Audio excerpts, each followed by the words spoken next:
કેમ છો વિદ્યાર્થી મિત્રો, સ્વાગત છે તમારા બધાનું ઇન્ડિયાના most lovable edtech platform call Physics Wallah અને હું કાર્તિક શાહ આજે તમારા માટે આપણી પોતાની પીડબ્લ્યુ ગુજરાતી ચેનલ પર લઈને આવ્યો છું વન શોટ, જેની અંદર ક્વિકલી આપણે આખું ચેપ્ટર ધોરણ 11 નું ત્રીજું ચેપ્ટર આ તત્વોનું વર્ગીકરણ અને આ ગુણધર્મોમાં આવર્તિતા એ ક્વિકલી જોઈશું. પણ સાથે સાથે ભાઈ સાહેબ ધ્યાન આપજો, આ ચેપ્ટરના એમસીક્યુ પણ જોઈશું અને શોર્ટ એન્ડ સ્વીટ ફટાફટ નાનકડા વિડીયોમાં આખું ચેપ્ટર સમજવાનો પ્રયત્ન કરીશું. ચાલો ભાઈ, તો આ ચેપ્ટરમાં કયા ટોપિક જોઈશું? આવર્ત કોષ્ટકનો વિકાસ જોઈશું, ડોબ્રેનર, ન્યુલેન્ડ, મેન્ડેલિફ, લોથરમેયર બધાના કામ જોઈશું. આધુનિક આવર્ત કોષ્ટક શું છે એ પણ સમજીશું.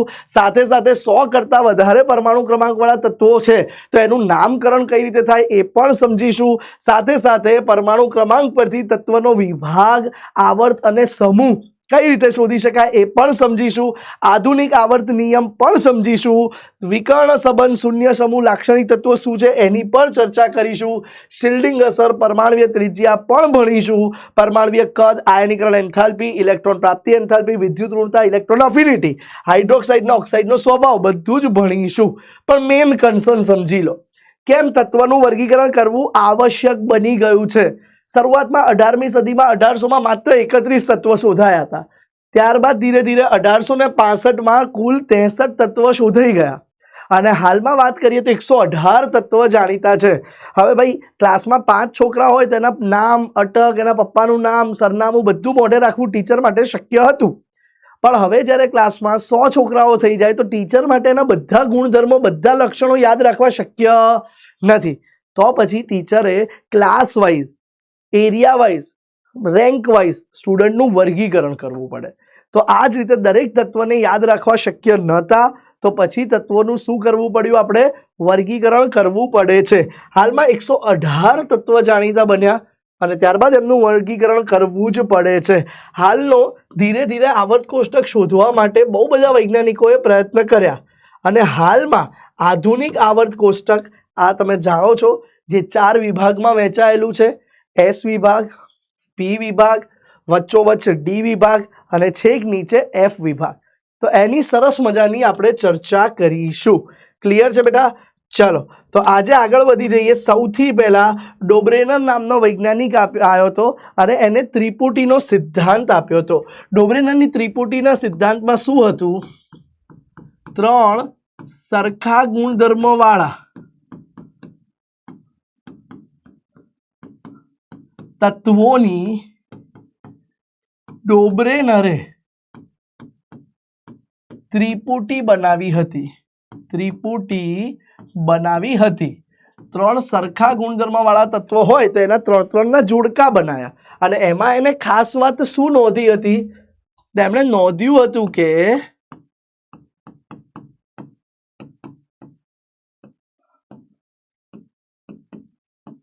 મધ્યમાં રહેલા તત્વનો પરમાણુ ભાર પ્રથમ અને અંતિમ તત્વના પરમાણુ ભારનો સરેરાશ હતો.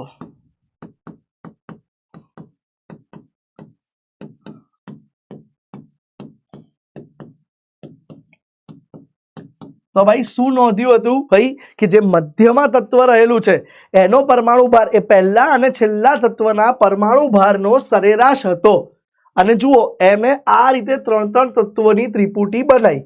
ધારો કે પહેલી ત્રિપુટીની વાત કરીએ તો લિથિયમ, સોડિયમ અને પોટેશિયમ.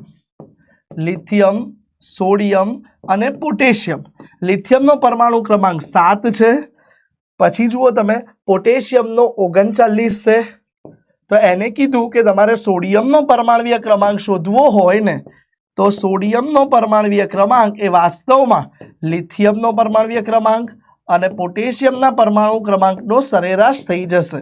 એટલે કે 7 + 39 ભાગ્યા 2. હવે 7 + 39 એટલે 46, બરાબર? 46 ભાગ્યા 2 એટલે કે 23. તો એક્ઝેક્ટ વચ્ચેનો આવું મોટા ભાગના એને જે ત્રિપુટી શોધી હતી એમાં સાચું પડ્યું હતું. ચલો કેટલી ત્રિપુટી છે? Lithium sodium potassium, calcium strontium barium, chlorine bromine iodine. માત્ર 3 ત્રિપુટી નથી, એને ટોટલ 5 ત્રિપુટીઓ આપી હતી. જે યાદ રાખવાનું શોર્ટકટ આ છે કે सीबीआई के पास सस्ती लिपस्टिक होगी, सीबीआई के पास सस्ती लिपस्टिक होगी जो वो कंपल्सरी सबको देगी. આના પરથી તમે એ 5 ડોબ્રેનરની ત્રિપુટી યાદ રાખી શકો છો બાળકો. કયા કયા 5 ત્રિપુટી છે? CBI chlorine bromine iodine, pass phosphorus arsenic antimony, સસ્તી sulphur selenium tellurium, lipstick lithium. પછી ધ્યાન આપજો આમાં ઊંધું છે પોટેશિયમ, આમ જાય છે ભાઈ, અહીંયા ખાસ ધ્યાન આપજો, આમાં ઊંધું છે લિથિયમ આવી ગયું. પછી પી પરથી પોટેશિયમ કે જે ઊંધું જાય છે અને એસ પરથી સોડિયમ, તો એ બે ઇન્ટરચેન્જ છે લિપસ્ટિકમાં. તો લિથિયમ સોડિયમ પોટેશિયમ. અને લાસ્ટ કમ્પલસરી સબકો, તો કમ્પલસરી પરથી કેલ્શિયમ, પછી સ એટલે સ્ટ્રોન્શિયમ, બ એટલે બેરિયમ. તો એને આ રીતે 5 તત્વો માટેની ત્રિપુટી આપી હતી. પણ અગેન તકલીફ શું થઈ? આ 5 માટે જ આ ટ્રાયડ્સ એટલે કે ત્રિપુટીનો ગુણધર્મ લાગુ પડ્યો. વધારે તત્વો માટે આ ગુણધર્મો લાગુ પડ્યો નહીં. વળી જ્યારે ડી અને એફ વિભાગના તત્વોની શોધ થશે તો આ નિયમ લાગુ પડી શકશે નહીં. તો હવે ડોબ્રેનર પછી મહાન વૈજ્ઞાનિક ન્યુલેન્ડ આવ્યો અને ન્યુલેન્ડે અષ્ટકનો સિદ્ધાંત આપ્યો. ન્યુલેન્ડે એવું કીધું કે ન્યુલેન્ડે જણાવ્યું કે સંગીતમાં જેમ તમને બધાને ખબર છે સા રે ગ મ પ ધ ની સા, પહેલો અને છેલ્લો સા રિપીટ થયો. એમ ન્યુલેન્ડ અષ્ટકના નિયમમાં એવું કીધું કે એવરી 7 એલિમેન્ટ પછી, એવરી 7 તત્વો પછી 8મા તત્વના ગુણધર્મો રિપીટ થાય છે. પહેલા 7 પછી 8માના ગુણધર્મો પહેલા જેવા જ હોય છે. બીજા પછીના 8 કરી દો તો એ જે 9મું તત્વ આવશે, બરાબર, એના ગુણધર્મો બીજા જેવા જ હશે. આ રીતે એને અષ્ટકનો નિયમ આપ્યો અને શોકિંગલી એ પહેલા 20 તત્વો સુધી સાચો પણ ઘણો ખરો પડ્યો. જેમ કે લિથિયમ સોડિયમ પોટેશિયમના ગુણધર્મ મેચ થયા, જેમ કે બેરિલિયમ મેગ્નેશિયમ કેલ્શિયમના ગુણધર્મ મેચ થયા, જેમ કે boron aluminium carbon silicon nitrogen ફોસ્ફરસના પણ મેચ થયા. પણ અગેન ન્યુલેન્ડ પણ ઘણો ખરી રીતે સાચો પડ્યો, પણ ક્યાં સુધી? 20 તત્વો સુધી. પછીથી આગળ ન્યુલેન્ડ પણ સાચો પડી શક્યો નહીં. તો ન્યુલેન્ડની બી મર્યાદા આવી, જેણે લોથરમેયરે પોતાના વક્રો દ્વારા સુધારવાનો પ્રયત્ન કર્યો. તો લોથરમેયરે કંઈક આ રીતે વક્ર આપ્યા. એને એવું કહી દીધું કે સૌથી ટોચ પર જુઓ, લોથરમેયરે પરમાણુ દળ અને પરમાણુના કદનો અભ્યાસ કર્યો. દળ વર્સિસ કદના અભ્યાસ પરથી એને તારવ્યું કે આ દળ વર્સિસ કદના ગ્રાફમાં સૌથી ટોચ પર આલ્કલી ધાતુઓ જે વિદ્યુત ધન્મય છે, તે આલ્કલી ધાતુઓ રહેલી છે.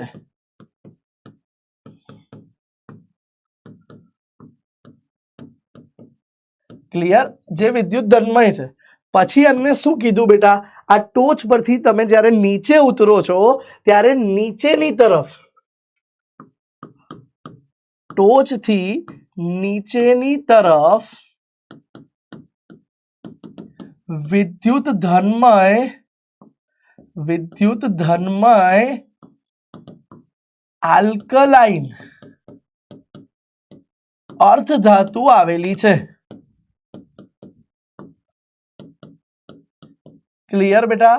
જુઓ, આલ્કલી ધાતુઓ કઈ કઈ છે? તો આલ્કલી ધાતુઓ lithium sodium potassium rubidium caesium, ત્યારે ફ્રાન્સિયમ નથી. આલ્કલાઇન અર્ધધાતુઓ કઈ કઈ છે? બેટા માંગે car scooter, beryllium magnesium calcium strontium, બરાબર, અને બેરિયમ બાપ રોને સે રાઝી. એ વખતે આરએમ શોધાઈ નથી. તો આ રીતે કીધું. અને બીજી વસ્તુ એમને એવું કીધું કે ટોચ પર ચડતી વખતે, ટોચ પર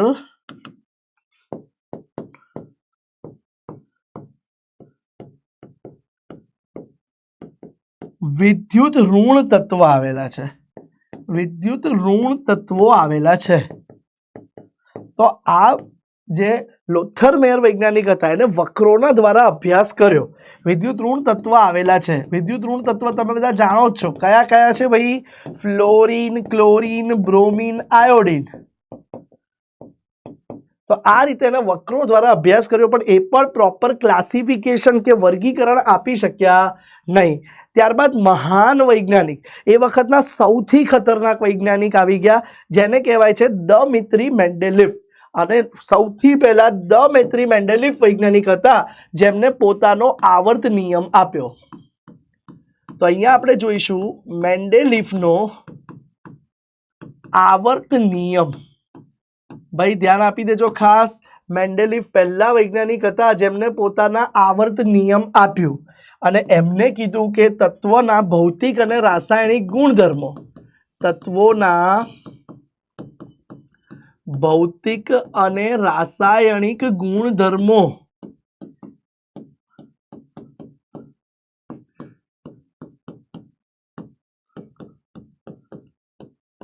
તેમના પરમાણવીય ક્રમાંકના આવર્તનીય વિધેય છે. ભાઈ મેન્ડેલિફ પ્રથમ વૈજ્ઞાનિક હતો જેણે તમે જોઈ શકો છો તેમ આડી હરોળમાં તેમજ ઊભી હરોળમાં તત્વોનું વર્ગીકરણ કર્યું. આગળ જતા આધુનિક આવર્ત કોષ્ટકમાં આ આડી હરોળને આપણે આવર્ત કહીશું અને ઊભી હરોળને સમૂહ કહીશું. મેન્ડેલિફે બી આ જ કીધું હતું. પ્લસ એને એક સમૂહની અંદર બે બે ભાગ પાડ્યા હતા, એટલે એને પેટા સમૂહ પણ આપ્યો હતો. એ વખતે મેન્ડેલિફ એટલો મહાન હતો કે એમને નિષ્ક્રિય વાયુ માટે એક શૂન્ય સમૂહ પણ વિકસાવ્યો હતો. સાથે સાથે એમને પેટા સમૂહ અને એમની ખાસિયત એ હતી કે આ નિયમને વળગી નતા રહ્યા. એમને આ નિયમમાં બાંધછોડ પણ રાખી હતી. ફોર એક્ઝામ્પલ, ટેલુરિયમનો પરમાણુ ક્રમાંક 127.6 છે, જ્યારે આયોડિનનો 126.9 છે. તો આયોડિન આના પહેલા આવવું જોઈએ, પણ છતાં એમને ચડતા ક્રમમાં મૂકવાની જગ્યાએ આયોડિનના ગુણધર્મ બ્રોમિન, ક્લોરિનને મળતા હોવાથી એની નીચે મૂક્યું. એટલે મેન્ડેલિફ એટલા મહાન હતા કે પરમાણુ ક્રમાંકને જકડી ના રહ્યા. એમને પરમાણુ ક્રમાંક કરતા ગુણધર્મને વધારે પ્રાધાન્ય આપ્યું અને એ પહેલા હતા જેમને આ ગુણધર્મ આપ્યો. હવે મેન્ડેલિફના આવર્ત કોષ્ટક શોધ્યા, એમાં તમે જોઈ શકો છો એ પ્રમાણે 12 આવર્ત હતા, પ્લસ સમૂહ બી 0 થી લઈને 8 સુધીના હતા અને અંદર પેટા સમૂહો પણ હતા. હવે આ મેન્ડેલિફના આવર્ત કોષ્ટક કેમ એ સદીનો સૌથી મહાન ખોજ ગણાય છે? કારણ કે પહેલો પાયો જો કોઈએ વ્યવસ્થિત નાખ્યો હોય તો એ દમિત્રી મેન્ડેલિફ છે. અને હવે દમિત્રી મેન્ડેલિફના કારણે જ આધુનિક આવર્ત કોષ્ટકનો શોધ થઈ. તો દમિત્રી મેન્ડેલિફને જ આધુનિક આવર્ત કોષ્ટકના જનક એટલે કે પિતા પણ કહી શકાય છે. તો હવે જુઓ દમિત્રી મેન્ડેલિફના આવર્ત કોષ્ટકની કેટલીક લાક્ષણિકતાઓ. તો ભાઈ એમની લાક્ષણિકતા એ હતી, તેમની પ્રથમ લાક્ષણિકતા એ હતી કે એ પરમાણુ ભાર પર આધારિત હતો. આ આવર્ત કોષ્ટક પરમાણુ ભાર પર આધારિત હતો.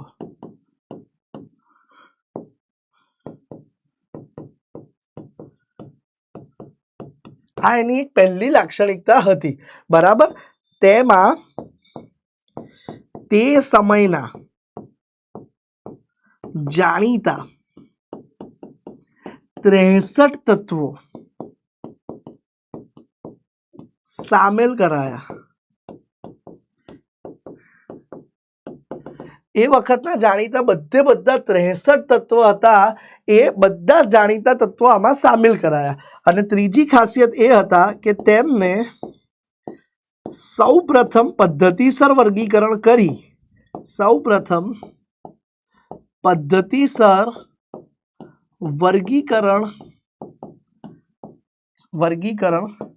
કર્યું. અને એ બી કઈ રીતે પદ્ધતિસર? એટલે આવર્ત અને સમૂહમાં પદ્ધતિસર વર્ગીકરણ કરનાર મેન્ડેલિફ સૌ પ્રથમ હતા. હવે બેટા આ મેન્ડેલિફની ઉપયોગિતા કેટલી હતી, કેટલા બધા એના ફાયદા થયા? તો ભાઈ પહેલો ફાયદા એ હતા, ધ્યાન આપજો, તેઓ મેન્ડેલિફ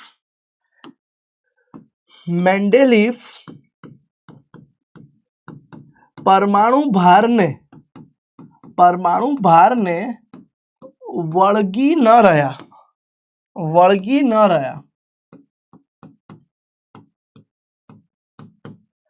તેમને સમાન ગુણધર્મો વાળા તત્વોને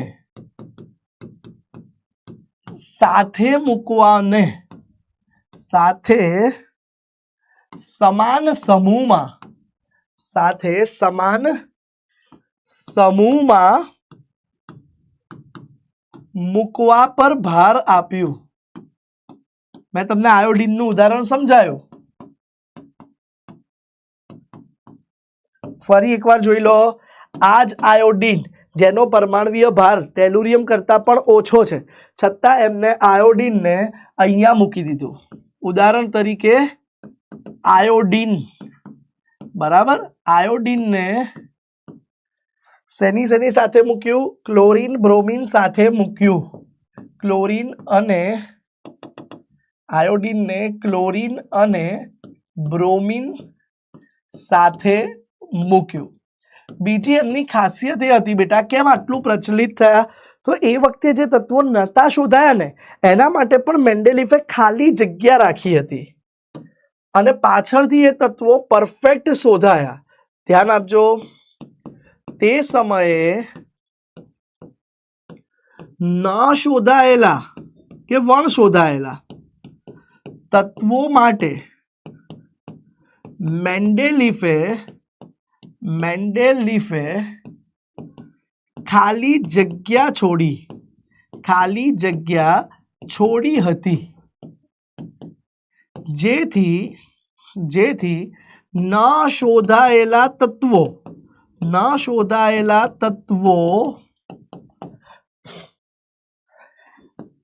ના ગુણધર્મો વિશે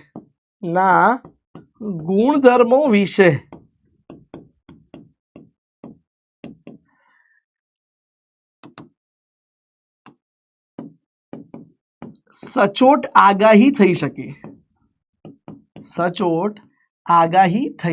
શકી અને આ તત્વો પાછળથી શોધાયા.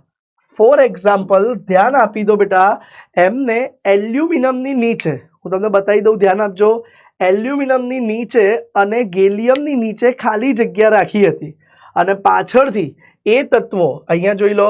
હા, એલ્યુમિનિયમની નીચે અને સિલિકોનની નીચે ખાલી જગ્યા રાખી હતી અને એ તત્વો પાછળથી શોધાયા. તો જુઓ ભાઈ, એલ્યુમિનિયમ હતું, એની નીચે જગ્યા રાખી, એમને કીધું હતું કે અહીંયા એકા એલ્યુમિનિયમ આવશે. એકા એલ્યુમિનિયમનો મતલબ થાય છે, એલ્યુમિનિયમ જેવા ગુણધર્મ ધરાવતું તત્વ, અને સિલિકોનની નીચે બી જગ્યા રાખી, જેને એકા સિલિકોન કીધું. પાછળથી આ બંને તત્વ શોધાયા અને મેન્ડેલિફે એમના ગુણધર્મ એક્ઝેક્ટલી જે પ્રિડિક્ટ કર્યા હતા એવા જ બે તત્વ ગેલિયમ અને જર્મેનિયમ મળ્યા. અહીંયા એકા એલ્યુમિનિયમ તરીકે ગેલિયમ મળ્યું અને એકા સિલિકોન તરીકે જર્મેનિયમ મળ્યું. તો ભાઈ કન્સેપ્ટ મેન્ડેલિફનું વિઝન બહુ ક્લિયર હતું અને એના ઘણા બધા આવા ફાયદા હતા જેના કારણે પ્રચલિત બન્યું. અને ત્યારબાદ મેન્ડેલિફની કેટલીક મર્યાદા બી હતી. શું મર્યાદા હતી? જે ફાયદો હતો એ જ મેન્ડેલિફની મર્યાદા કહી શકાય. શું? પેટા સમૂહ વિશે વધારે માહિતી ન આપી. પેટા સમૂહ વિશે બી મેન્ડેલિફે વધારે માહિતી ન આપી. વળી બીજી એક મર્યાદા એ કહેવાય કે તે સટીક રીતે પરમાણ્વીય દળને અથવા પરમાણ્વીય ભારને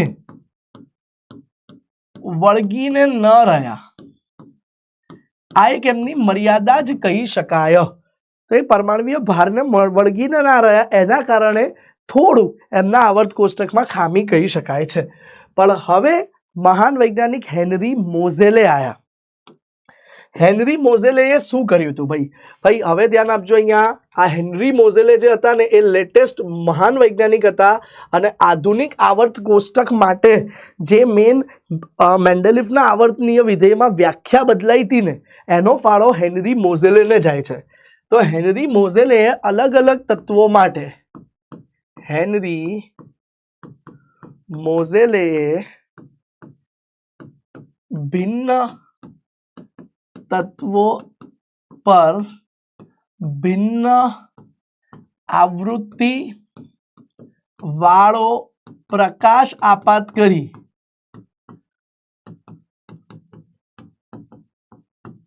ઉત્સર્જિત પ્રકાશની આવૃત્તિ ન્યુ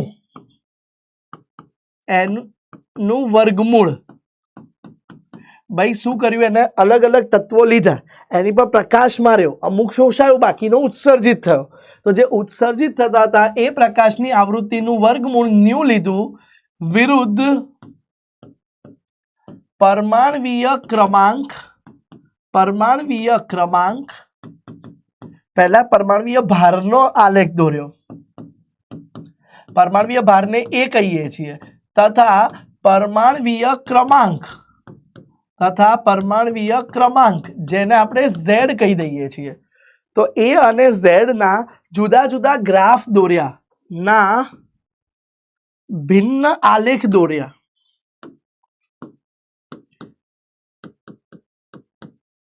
અને પછી તેના પરથી એમને આધુનિક આવર્ત નિયમ લાવ્યો. જુઓ આલેખો કંઈક આ રીતે હતા. જ્યારે પરમાણુ ભાર વર્સિસ રૂટ ન્યુ નો આલેખ દોરવામાં આવ્યો,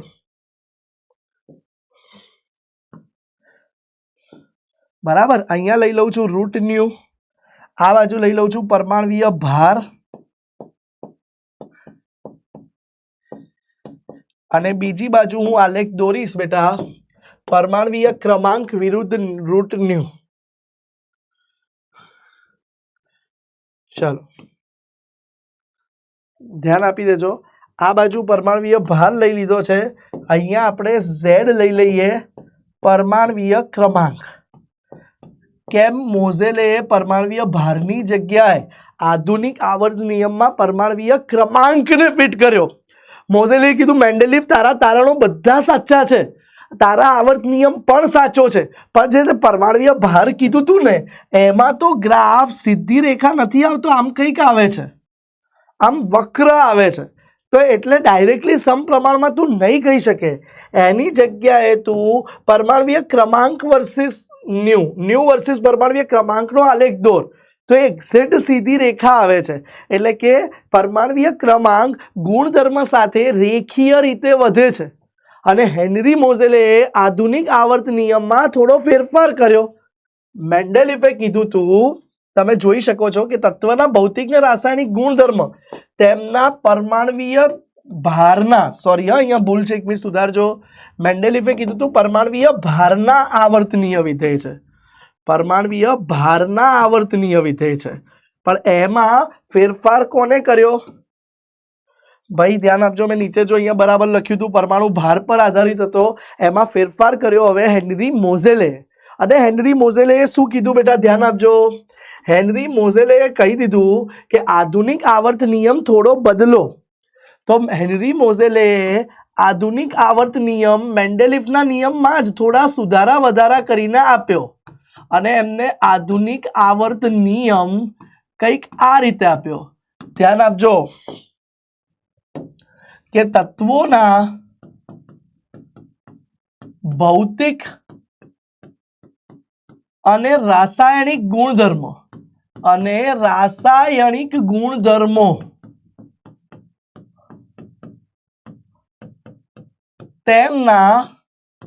તેમના પરમાણ્વીય ભારની જગ્યાએ, મેન્ડેલિફે ભાર કીધું, આમને ચેન્જ કર્યું, ભારની જગ્યાએ અમને કહી દીધું કે તેમના પરમાણ્વીય ક્રમાંકના આવર્તનીય વિધેય છે. શું કહી દીધું? પરમાણ્વીય ક્રમાંકના અને એના પરથી આધુનિક આવર્ત કોષ્ટક બનવામાં આવ્યો. આધુનિક આવર્ત કોષ્ટકમાં શું મેઇન ધ્યાન રાખવામાં આવ્યું છે? આધુનિક આવર્ત કોષ્ટકમાં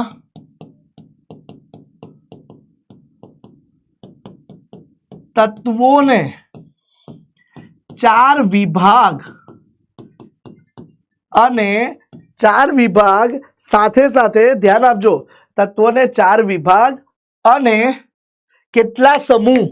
તો ભાઈ તત્વને 4 વિભાગ અને 18 સમૂહ તથા કેટલા આવર્ત? 7 આવર્ત માં વહેંચવામાં આવ્યા છે.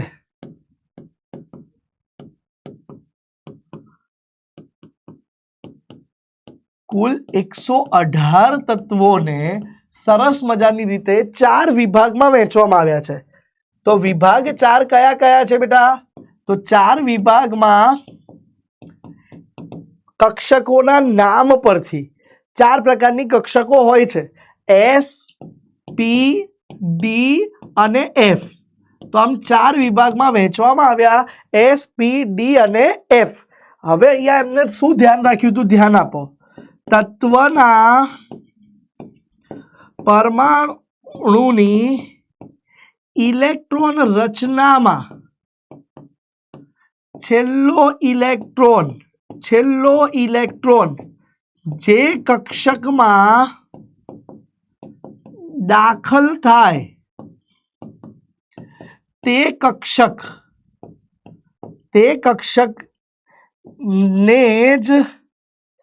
કક્ષકની સંજ્ઞા પરથી તત્વને તે વિભાગમાં મૂકવામાં આવ્યો.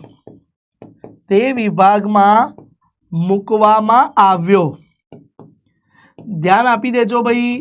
ધારો કે છેલ્લો ઇલેક્ટ્રોન કોઈમાં S માં દાખલ થાય તો એ બધા S વિભાગમાં, છેલ્લો ઇલેક્ટ્રોન P માં દાખલ થાય તો એ બધા P વિભાગમાં, છેલ્લો ઇલેક્ટ્રોન D માં દાખલ થાય તો એ બધા D વિભાગમાં, છેલ્લો F માં દાખલ થાય તો એ બધા F વિભાગમાં. આમ ગોઠવણી કરવામાં આવી. પણ આમાં 2 અપવાદ છે, એ ખાસ યાદ રાખજો. અપવાદ હાઇડ્રોજન. તો હાઇડ્રોજનનો ઇલેક્ટ્રોન 1s1 માં છે, છતાં એને S વિભાગમાં નથી મૂકતા, આપણે આવર્ત કોષ્ટકમાં વચ્ચે રાખીએ છીએ. અને એ જ રીતે હિલિયમ P વિભાગનું તત્વ છે, હિલિયમને 1s2 માં દાખલ થતો હોવા છતાં એને P વિભાગમાં નિષ્ક્રિય વાયુ જેવા ગુણધર્મ ધરાવતો હોવાથી નિષ્ક્રિય વાયુ જોડે મૂકેલો છે. ક્લિયર? હવે ધ્યાન આપી દો, આધુનિક આવર્ત કોષ્ટક શું છે? આપણે એના વિશે વધારે ચર્ચા કરીશું. જુઓ, આ રહ્યો આધુનિક આવર્ત કોષ્ટક. આ છે તમારો બેટા S વિભાગ, આ છે બેટા તમારો S વિભાગ, આ છે બેટા એક્ઝેક્ટલી તમારો P વિભાગ, આ છે બેટા એક્ઝેક્ટલી તમારો P વિભાગ, આ છે બેટા એક્ઝેક્ટલી વચ્ચોવચ્ચ તમારો D વિભાગ. એક મિનિટ બરાબર. હા ચલો, આ છે એક્ઝેક્ટલી વચ્ચે વચ્ચ આપણો D વિભાગ. તો તમે જુઓ, આ S વિભાગમાં S કક્ષકમાં 2 જ ઇલેક્ટ્રોન આવે છે એટલે 2 જ સમૂહ છે. P કક્ષકમાં કુલ 6 ઇલેક્ટ્રોન સમાઈ શકે છે એટલે P વિભાગમાં 6 સમૂહ છે. D વિભાગમાં કુલ 10 ઇલેક્ટ્રોન સમાઈ શકે, 5 D કક્ષક 10 ઇલેક્ટ્રોન. અહીંયા એક S ની એક જ પેટા કક્ષક એટલે 2 ઇલેક્ટ્રોન એટલે 2, P માં 3 પેટા કક્ષકો 6 ઇલેક્ટ્રોન એટલે 6, D માં 5 પેટા કક્ષકો 10 ઇલેક્ટ્રોન એટલે 10 સમૂહ. આમ કુલ 2, 10 અને 6 18 સમૂહ આવેલા છે. અને સૌથી નીચે F વિભાગ આવેલો છે, જેમાં 2 શ્રેણીઓ છે. સર F માં 14 હોય તો હા, આ લેન્થેનમ ને એક્ટેનમ D વિભાગનું તત્વ ગણી લો તો F માં આડા 14 તત્વ આવેલા છે, કારણ કે એમાં 7 કક્ષકો હોય છે. તો પહેલી શ્રેણી F ની લેન્થેનાઇટ શ્રેણી કહેવાય છે અને બીજી શ્રેણી F ની એક્ટેનાઇટ શ્રેણી કહેવાય છે. તો આ નીચે તમારું આવી ગયું છે F વિભાગ. આમ આવર્ત કોષ્ટક 4 વિભાગમાં વહેંચાયેલું છે, S, P, D, F. Done? હવે ધ્યાન આપજો. આધુનિક આવર્ત કોષ્ટકમાં આવર્ત જે છે ને એ આવર્ત 7 છે. એમાં પહેલા આવર્તમાં ખાલી S કક્ષક ભરાતી હોવાથી અહીંયા કક્ષક બતાવીશ અને એના કારણે તત્વો કેટલા આવે એ બતાવીશું. તો આધુનિક આવર્ત કોષ્ટકમાં પહેલા એસ વિભાગથી ભરાતી હોવાથી અંદર 2 જ તત્વો આવે છે. બીજા આવર્તમાં એસ વત્તા પી એટલે કુલ 8 તત્વ આવે છે. 2 એસ ના પી ના 6 8. ત્રીજામાં પણ એસ વત્તા પી જ હોવાથી 8 તત્વ આવે છે. જ્યારે ચોથા આવર્તમાં એસ વત્તા પી વત્તા ડી એટલે 2 વત્તા 6 8 અને વચ્ચે 10 એમ 18. એસ વત્તા ડી વત્તા પી એમ કુલ 18 તત્વો આવશે. પાંચમા આવર્તમાં પણ એસ ડી અને પી હોવાથી 18 તત્વો આવે છે. હવે છઠ્ઠા આવર્તમાં એસ ડી પી પહેલા વચ્ચે એક એફ વિભાગ પણ આવે છે અને એફ ના 14 એડ થયા એટલે 18 વત્તા 14 એમ 32 તત્વો આવેલા છે. છઠ્ઠા આવર્તમાં એસ એફ ડી અને પી એમ કુલ 32 તત્વો આવેલા છે. અને સાતમામાં બી સેમ એસ આ નીચેનો એફ એક્ટેનોઇડ્સ વત્તા ડી અને પી તો એસ એફ ડી પી એમ કુલ 32 તત્વો આવેલા છે. પ્રથમ આવર્તને અતિ ટૂંકો આવર્ત કહેવાય. બીજા અને ત્રીજા આવર્તને અનુક્રમે ટૂંકો આવર્ત 1 અને ટૂંકો આવર્ત 2 કહેવાય છે. ત્રીજા અને ચોથા અને પાંચમાને લાંબો આવર્ત 1 લાંબો આવર્ત 2 કહેવાય છે. અને છઠ્ઠા અને સાતમામાં 32 તત્વો આવેલા હોવાથી તેમને અતિ લાંબો આવર્ત 1 અને અતિ લાંબો આવર્ત 2 કહી શકાય છે. ક્લિયર બેટા? આ સિવાય સમૂહોમાં કેટલાક સમૂહના ખાસ નામ છે જે તમારે યાદ રાખવા જોઈએ. ધારો કે પહેલા સમૂહનું નામ આલ્કલી ધાતુઓ. એને યાદ રાખવાનું શોર્ટકટ આપી દઉં છું, લખી લેજો તમારી નોટબુકમાં. લીના કી રબ સે ફરિયાદ. અહીંયા હાઇડ્રોજન લખ્યું છે, વાસ્તવમાં હાઇડ્રોજનને અહીંયા વચ્ચે મૂકવામાં આવે છે. હાઇડ્રોજનને વાસ્તવમાં અહીંયા વચ્ચે મૂકવામાં આવે છે, એને અહીંયા ગણવામાં આવતું નથી. તો સમૂહ 1 લિથિયમ સોડિયમ પોટેશિયમ, લીના કી રબ સે ફરિયાદ, રૂબિડિયમ સીઝિયમ ફ્રાન્સિયમ. સમૂહ 2 ને આલ્કલાઇન અર્ધ ધાતુ કહેવાય છે. સમૂહ 2 ને આલ્કલાઇન અર્ધ ધાતુ પૃથ્વીના પોપડામાંથી મળતી હોવાથી એને અર્ધ ધાતુ તરીકે ઓળખાય છે. એને યાદ રાખવાનું શોર્ટકટ છે બેટા માંગે કાર સ્કૂટર. 18 વર્ષ પહેલા લાયસન્સ મળ્યા વગર બેટા માંગે કાર સ્કૂટર, બાપ રોને સે રાજી. 18 વર્ષ પહેલા તમે વ્હીકલ ચલાવો અથડાવો એટલે પપ્પાને જેલમાં જવું પડે એટલે બાપ બિચારા રોવાથી જ રાજી થાય. શું થાય? તો બેટા માંગે car scooter. Beryllium magnesium calcium strontium, બાપ બેરિયમ. રોને સે રાજી રેડિયમ. ક્લિયર? તો આ આલ્કલાઇન અર્ધ ધાતુ કહેવાય છે. પછી અહીંયા તમે આ જોઈ શકો છો બોરોન સમૂહ, કાર્બન સમૂહ, નાઇટ્રોજન, ઓક્સિજન, ફ્લોરિન અને હિલિયમ. ઓક્સિજન સમૂહ જે છે એને 16મા સમૂહને ચાલ્કોજન સમૂહ કહેવાય છે. ચાલ્કોજન સમૂહ. પછી એ જ રીતે આ ફ્લોરિન છે, બરાબર બેટા, એ સમૂહને હેલોજન સમૂહ કહેવાય છે. અને બેટા આ નિષ્ક્રિય વાયુ 18મો સમૂહ છે એને નિષ્ક્રિય વાયુ સમૂહ અથવા ઉમદા વાયુ સમૂહ કહેવાય છે. ક્લિયર? જેને આગળ જતા તમે જોશો કે શૂન્ય સમૂહ તરીકે પણ ઓળખવામાં આવે છે. એને કયા સમૂહ કહેવાય છે બેટા? તો શૂન્ય સમૂહ તરીકે પણ ઓળખવામાં આવે છે. ક્લિયર છે આટલી વસ્તુ બધાને? ચલો હવે આગળ વધી જઈએ. તો આધુનિક આવર્ત કોષ્ટક, તો આપણે એની સામાન્ય માહિતી ઓલરેડી મેળવી લીધી ભાઈ. તો મેઇન વસ્તુ ખાલી 3 પોઈન્ટ યાદ રાખી લેજો બેટા. ઇલેક્ટ્રોન રચના તથા પરમાણુ ક્રમાંક પ્રમાણે ગોઠવણી.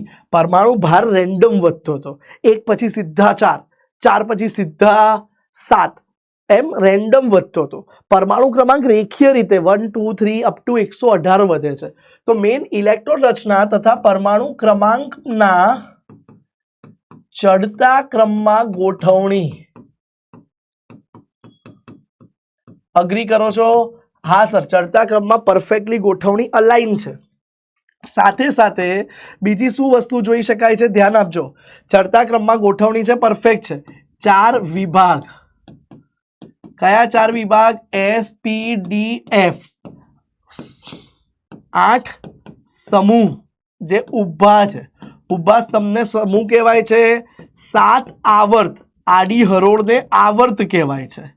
ક્લિયર? 8 સમૂહ નહીં, સોરી 18 સમૂહ, મારી ભૂલ થઈ, વચ્ચેના 10, 18 સમૂહ છે. 8 નહીં 18 સમૂહ છે. 18 સમૂહ જે ઊભા છે, આડા 7 આવર્ત છે, હરોળ છે. હવે ધ્યાન આપી દેજો, આનાથી આધુનિક આવર્ત કોષ્ટક બનેલું છે. હવે 100 કરતા વધારે તત્વો હોય તો એમના નામકરણ કઈ રીતે કરવાના? 100 થી વધારેના તત્વોના પહેલા રેન્ડમ નામકરણ થતા હતા. શોધાયું બી ના હોય અને વૈજ્ઞાનિકોને નામ આપવાની હરોળ મચી ગઈ હતી.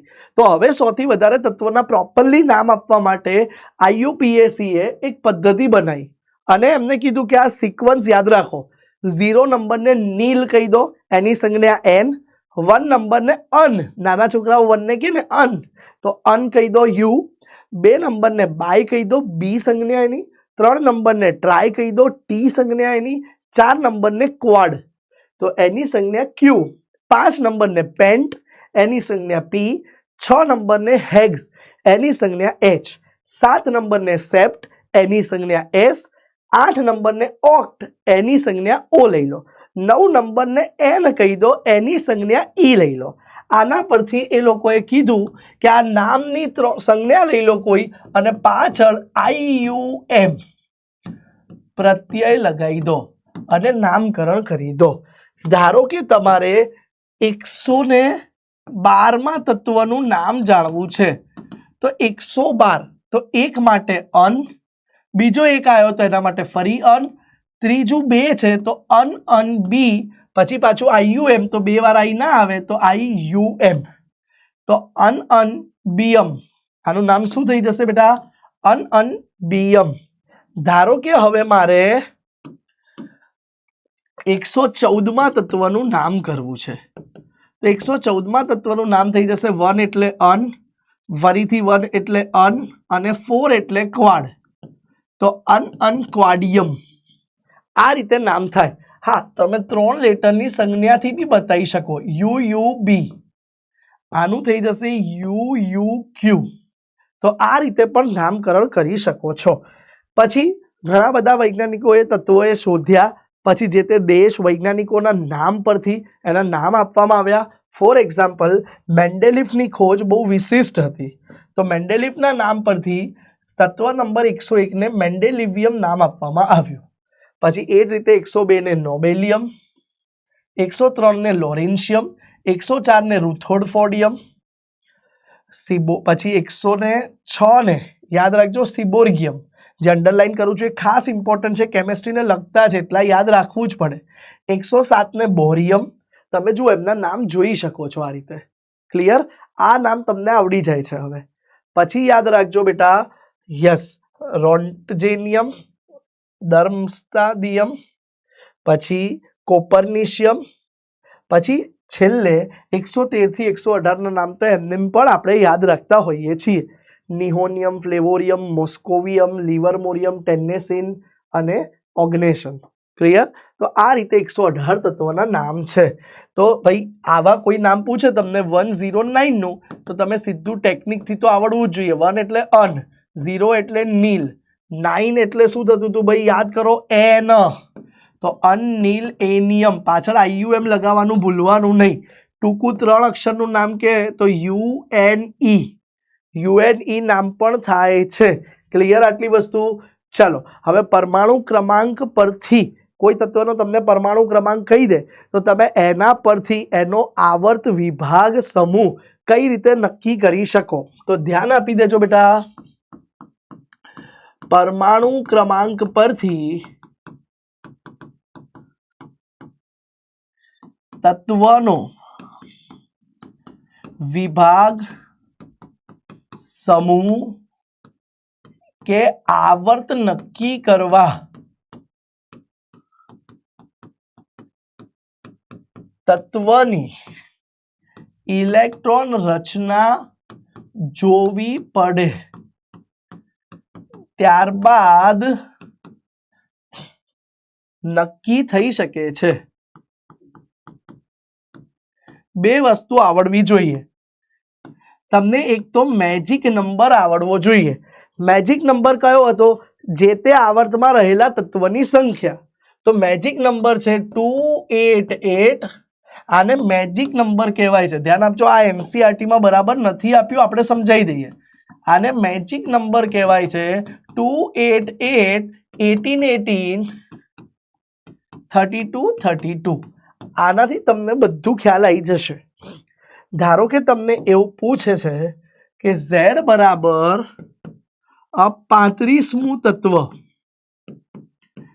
એ કયા આવર્ત સમૂહ અને વિભાગમાં આવેલું છે, તો તમને એની ઇલેક્ટ્રોન રચના આવડવી જોઈએ, જે તમે ચેપ્ટર 2 માં શીખી ગયા છો. Z બરાબર 35 છે તો એની ઇલેક્ટ્રોન રચના હું લખું છું 1s2 2s2 2p6 3s2 3p6 18. પછી આવે છે બેટા 4s2, પછી આવે છે બેટા 3d10 એટલે 30 થઈ ગયા. ss ps ps dps. હવે p આવશે 4p. હવે જુઓ 30 થઈ ગયા પછી 5 છે એટલે 4p5. હવે જોઈ લો બેટા, બાહ્યતમ ઇલેક્ટ્રોન રચના ns2np5i. આના પરથી શું ખબર પડી બેટા? ns2np5. તો છેલ્લો ઇલેક્ટ્રોન p વિભાગમાં આવ્યો છે. તો પહેલી વસ્તુ ખબર પડી ગઈ કે આ તો p વિભાગનું તત્વ છે. હવે p વિભાગનું તત્વ છે, તમારે સમૂહ ઓળખવો છે, તો તમે જોઈ લો s અને p નો સરવાળો કરો. s વિભાગ હોય તો એકલા s માં જેટલા ઇલેક્ટ્રોન આયા એ સમૂહ. d વિભાગ હોય, ધ્યાન આપી દેજો, d વિભાગ હોય તો d ના ઇલેક્ટ્રોન વત્તા s ના ઇલેક્ટ્રોન સમૂહ આપશે. f વિભાગ હોય તો f વિભાગનું બધાનો સમૂહ 3 ફિક્સ. હવે બચ્યો કયો? p વિભાગ. તો p વિભાગમાં સમૂહ કઈ રીતે નક્કી થશે? તો p વિભાગનો સમૂહ આ કુલ ઇલેક્ટ્રોન બાહ્યતમ કક્ષાના સરવાળો મારી દો 2 + 10 + 5, અથવા જનરલી f આવે તો f નહીં ગણવાના. તો કઈ રીતે કરાય સર? જુઓ તો 10 + ns અને np ના ઇલેક્ટ્રોન, તો સીધે સીધું 10 + s ના 2 અને p ના 5, તો 17 સમૂહ આવી ગયો સીધો. હવે સર આવર્ત કઈ રીતે મળશે આનો? તો મોઢે શીખવાડી દઉં. આવર્ત સૌથી મોટામાં મોટો n મુખ્ય ક્વોન્ટમમાં કયો આવ્યો એ જોઈ લો, એનાથી તમને સીધો આવર્ત મળી જાય. શું જોવાનું છે ભાઈ? મુખ્ય ક્વોન્ટમમાં. તો 1 2 3 4 એમાં સૌથી મોટો ક્વોન્ટમમાં 4 છે, તો આવર્ત 4th હશે ને હશે. ચલો આપણે પિરિયોડિક ટેબલમાં આ તત્વ વિશે માહિતી મેળવીએ. 35મું એટલે તમને બાય ડિફોલ્ટ ખબર હોવી જોઈએ કે આમ તો ક્લોરીન છે, સોરી બ્રોમિન છે. ક્લોરીનનો પરમાણ્વીય ક્રમાંક 35.5 છે, પણ બ્રોમિનનું ક્લોરીનનો પરમાણ્વીય ભાર 35.5 છે, પણ બ્રોમિનનો પરમાણ્વીય ક્રમાંક 35 છે. તો તમે જોઈ શકો છો કે આપણી ટેકનિક પ્રમાણે, ઇલેક્ટ્રોન રચના પ્રમાણે p વિભાગ આવી ગયો. તો છે p વિભાગમાં આવર્ત કયો? પહેલો, બીજો, ત્રીજો, ચોથો છે. સમૂહ કયો? 1 2 ને 10 12 13 14 15 16 17 17માં સમૂહનું તત્વ છે. તો આ રીતે તમે જો પ્રોપર ઇલેક્ટ્રોન રચના જો જાણતા હોવ ને બેટા, તો આવર્ત અને સમૂહ સહેલાઈથી નક્કી થઈ શકે છે. કઈ જેમાં બીજું અઘરું છે નહીં. ડન. ચાલો હવે આપણે આગળ વધી જઈએ. આધુનિક આવર્ત નિયમ તો ઓલરેડી એકવાર આપણે સમજી ગયા. ફટાફટ આધુનિક આવર્ત નિયમ જોઈ લઈએ શું છે. તો આવર્ત નિયમ કહે છે કે તત્વોના ગુણધર્મો કયા કયા? ભૌતિક તથા રાસાયણિક.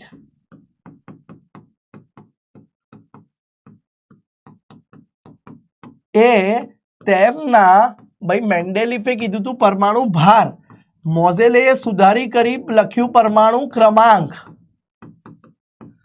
તો તત્વોના ગુણધર્મ, ભૌતિક ગુણધર્મ તથા રાસાયણિક ગુણધર્મ તેમના પરમાણુ ક્રમાંકના આવર્તનીય વિધેય છે. બરાબર. આનો શોધ ને મોટા ભાગનો ફાળો હેનરી મોઝેલેને જાય છે, જેને દમિત્રી મેન્ડેલિફના આવર્ત નિયમમાં સુધારો કર્યો હતો. હવે ભાઈ આપણે કેટલીક અગત્યની ખાસિયતો ભણીશું. ખાસિયતો એવી છે કે જે આધુનિક આવર્ત કોષ્ટકને ડિસ્ક્રાઇબ કરે છે, આધુનિક આવર્ત કોષ્ટકને સમજાવે છે. તો ચલો, પહેલી ખાસિયત છે વિકર્ણ સંબંધ. વિકર્ણ સંબંધ શું છે? ધ્યાન આપજો બેટા. આવર્ત કોષ્ટકમાં, હવે જ્યાં બી આવર્ત કોષ્ટક વાત કરીશું એ આધુનિક આવર્ત કોષ્ટક જ હશે. આવર્ત કોષ્ટકમાં આવર્ત 2 અને આવર્ત 3 ના તત્વો વચ્ચે આ સંબંધ જોવા મળે છે. કેવો હશે સંબંધ? ધ્યાનથી સમજીએ. ધ્યાન આપજો. આવર્ત 2 ના તત્વોના ગુણધર્મો તેમના સમૂહના ગુણધર્મો કરતા, પોતાના સમૂહના ગુણધર્મો કરતા થોડા જુદા પડે છે અને તે ભાઈ વિકર્ણ સંબંધ શું છે? સમૂહનું પહેલું તત્વ મોસ્ટલી બીજા આવર્તનું છે. હાઇડ્રોજન હિલિયમને છોડી દો તો બાકીના સમૂહ માટે સમૂહનું પહેલું તત્વ જે છે એના ગુણધર્મ પોતાના જેવા નથી, પોતાના સમૂહ જેવા નથી. એની જગ્યાએ જુઓ, સમૂહના ગુણધર્મ કરતા થોડા જુદા પડે છે અને તે ગુણધર્મો કોને મળતા આવશે? તો બાજુના સમૂહના ત્રીજા આવર્તના તત્વોને મળતા આવે છે. ધ્યાન આપજો. પોતાના સમૂહને નથી મળતા, બાજુના સમૂહના, એક નીચેના. આનો બીજો સમૂહ, આ બીજો આવર્ત, આનો ત્રીજો આવર્ત. તો બાજુના સમૂહના ત્રીજા આવર્તના તત્વને મળતા આવે છે. બીજા આવર્તના તત્વ કયા કયા છે? તો સેકન્ડ આવર્ત લખું છું, ધ્યાન આપજો. હાઇડ્રોજન હિલિયમ પ્રથમ આવર્તમાં જતા રહ્યા. સેકન્ડ આવર્ત લિથિયમ, બેરિલિયમ એસ વિભાગમાં, આ બાજુ પી વિભાગમાં boron, carbon, nitrogen, oxygen, fluorine અને નિયોન. જ્યારે થર્ડ આવર્ત કયો છે? તો થર્ડ આવર્ત છે લિથિયમ, નિયોન સુધી પતી ગયું, બરાબર. હવે sodium, magnesium, aluminium, silicon, phosphorus, sulphur, chlorine, argon. હવે થાય છે શું બેટા? ધ્યાનથી જુઓ. તો ગુણધર્મ જે મેચ થવા જોઈતા હતા લિથિયમના, આ જ સમૂહના બધા તત્વને, એની જગ્યાએ મારા બેટા એના ગુણધર્મ મેચ થાય છે બાજુના સમૂહના બીજા તત્વ સાથે. એ જ રીતે બેટા બેરિલિયમના બધા જ ગુણધર્મ મેચ થવા જોઈતા હતા એના સમૂહના તત્વ સાથે, બરાબર. પણ એની જગ્યાએ મેચ થાય છે બાજુના સમૂહના, એ જ રીતે બોરોનના. ધીરે ધીરે આગળ જઈએ એમ વિકર્ણ સંબંધ નબળો પડે છે. ભાઈ ધ્યાન આપજો. આગળ જઈશું ને એમાં વિકર્ણ સંબંધ નબળો પડે છે. થોડા સુધી જોવા મળશે પણ જેમ આગળ જઈશું એમ એ નબળો પડી જાય છે. તો આ સંબંધ જે લાગે છે એને વિકર્ણ સંબંધ કહેવાય છે. હવે એક લાઈન આવે છે કે આ વિકર્ણ સંબંધ પાછળનું કેમ આવું થયું સર? તો વિકર્ણ સંબંધ પાછળનું કારણ, વિકર્ણ સંબંધ પાછળનું કારણ આ તત્વોની લગભગ સમાન જેવી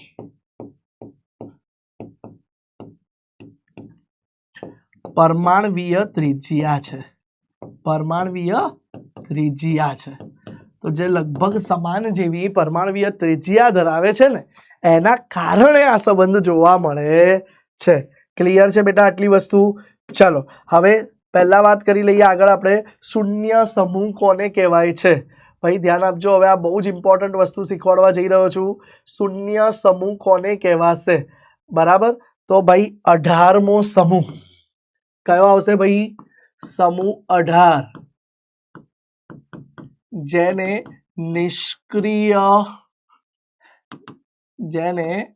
નિષ્ક્રિય વાયુ સમૂહ અથવા તો ઉમદા વાયુ સમૂહ કહેવાય છે.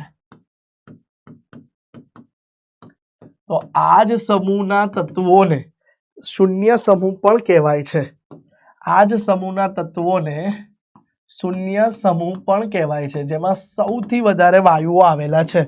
કયા કયા છે શૂન્ય સમૂહ? Helium, neon, argon, krypton, xenon, radon, oganesson. તો આ સમૂહ 18 છે અને એમાં નિષ્ક્રિય વાયુઓ પણ હાઈએસ્ટ આવેલા છે. ક્લિયર છે આટલી વસ્તુ બેટા? ચાલો, આ આવર્ત કોષ્ટકના કેટલાક અગત્યના આપણે કી પોઈન્ટ ભણી રહ્યા છીએ, જે બહુ જ ઇમ્પોર્ટન્ટ છે, ધ્યાન આપજો. ચાલો, લાક્ષણિક તત્વો કોને કહેવાય છે? લાક્ષણિક તત્વો એટલે આઈડેન્ટિકલ એલિમેન્ટ્સ. બરાબર, કયા તત્વો આખા આવર્ત કોષ્ટકમાં લાક્ષણિક તત્વો કહેવાય છે? તો ભાઈ યાદ રાખજો, જે વિકર્ણ સંબંધમાં આવર્ત 3ના તત્વો હતા, આવર્ત 3ના બધા જ તત્વો સિવાય કે નિષ્ક્રિય વાયુ, તેમને લાક્ષણિક તત્વો કહે છે. લાક્ષણિક તત્વો કહે છે નિષ્ક્રિય વાયુ સિવાયના બધા જ. તો કયા આવશે આવર્ત 3ના તત્વો ભાઈ? Sodium, magnesium, aluminium, silicon, phosphorus, sulphur, chlorine. યાદ રાખજો, આર્ગોન તમારો લાક્ષણિક તત્વ નથી. તો આર્ગોન સિવાયના આ 7 તત્વો એ લાક્ષણિક તત્વો કહેવાય છે. ક્લિયર બેટા? કમસે કમ બેટા તમને આખું આવર્ત કોષ્ટક 12th એન્ડ સુધી તો મોઢે હોવું જ જોઈએ, પણ કદાચ બી 12th એન્ડ સુધી આખું આવર્ત કોષ્ટક અત્યારે 11th એન્ડ સુધી સર કેટલું કરવું પડે, 12th એન્ડ સુધી કરી લઈશું. તો યાદ રાખજો બેટા, મારી ખાસ એક તમને ઇમ્પોર્ટન્ટ સલાહ આપું છું, ઇમ્પોર્ટન્ટ પોઈન્ટ, કે ધોરણ 11 સુધીમાં સર તમે તત્વો જબરા મોઢે લખો છો, તમને થતું હશે, આખું આવર્ત કોષ્ટક મોઢે હોવું જોઈએ. ધોરણ 11 સુધી 1 થી 30 તત્વો, નામ, સંજ્ઞા, પરમાણુ ક્રમાંક, પરમાણુ ભાર અને ઇલેક્ટ્રોન રચના આવડવું જ જોઈએ બેટા. આટલું 1 થી 30 તત્વોનું આવડવું જ જોઈએ, બીજું કઈ આવડે કે ના આવડે. અને ધોરણ 12 JEE નીટમાં તો ધોરણ 12 હોય પ્લસ JEE આપતા હો કે ધોરણ 12 સાથે નીટ આપતા હો, તો એમાં તો ભાઈ યાદ રાખજો, 1 થી 118 તત્વો માટે બધું જ નામ, સંજ્ઞા, પરમાણુ ક્રમાંક, ભાર, ઇલેક્ટ્રોન બધું જ યાદ હોવું જોઈએ. તો જ બેટા તમે આગળના ધોરણમાં સરસ રીતે માર્ક લઈ શકશો. આ કેમેસ્ટ્રીનો પાયો છે, ઇનઓર્ગેનિક એ કેમેસ્ટ્રીનો પાયો છે, તો આટલું તો આવડવું જ જોઈએ. ક્લિયર? હવે જોઈ લો, આવી ગયું ઇલેક્ટ્રોન રચના. તો ભાઈ યાદ રાખજો, અહીંયા ઇલેક્ટ્રોન રચનામાં પોઈન્ટ શું જોવાનો છે, ધ્યાન આપજો. દરેક સમાન સમૂહના તત્વોની ઇલેક્ટ્રોન રચના સમાન હોય છે. કઈ ઇલેક્ટ્રોન રચના ભાઈ? તત્વોની સંયોજકતા કોષની, હા બાકી નહીં. સંયોજકતા કોષ એટલે કે જે સૌથી બાહ્યતમ કોષ હોય છે બેટા, એ સંયોજકતા કોષની ઇલેક્ટ્રોન રચના સમાન હોય છે. આવર્ત કોષ્ટકની ખાસિયત છે આ, કે દરેક સમૂહમાં દરેક તત્વની સંયોજકતા કોષની ઇલેક્ટ્રોન રચના આખા સમૂહની સમાન જ હોય. ફોર એક્ઝામ્પલ, ધ્યાન આપો, આપણે બધી નથી લખતા, ખાસ જે S વિભાગમાં અને P વિભાગમાં જોવા મળે છે. D અને F માં તો બહુ બધી અપવાદ આવશે. તો સમૂહ નંબર 13, સમૂહ 14, સમૂહ 15, સમૂહ 16, સમૂહ 17 અને સમૂહ 18 માં પણ આ જોવા મળશે.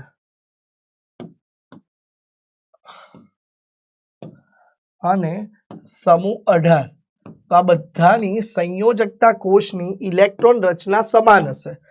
સમૂહ 1 છે તો નિષ્ક્રિય વાયુ કમ્પ્લીટ, બરાબર, અને બહાર આવી જાય NS1. સમૂહ 2 છે તો એમાં પણ બેટા નિષ્ક્રિય વાયુ કમ્પ્લીટ NS2. ઇલેક્ટ્રોન રચના બધાની સમાન હશે. સમૂહ 13 માં નિષ્ક્રિય વાયુ કમ્પ્લીટ NS2NP1. તો જુઓ સંયોજકતા કોષ્ટકમાં આ જ જોવા મળે. અહીંયા નિષ્ક્રિય વાયુ બધામાં આવશે, હવે લખતો નથી. NS2NP2, NS2NP3, NS2NP4, NS2NP5 અને NS2NP6 આ રીતની સમાન હોય. અપવાદ છે હાઇડ્રોજન હિલિયમ, બરાબર. યાદ રાખજો આ રીતે જ બધાની સમાન હોય.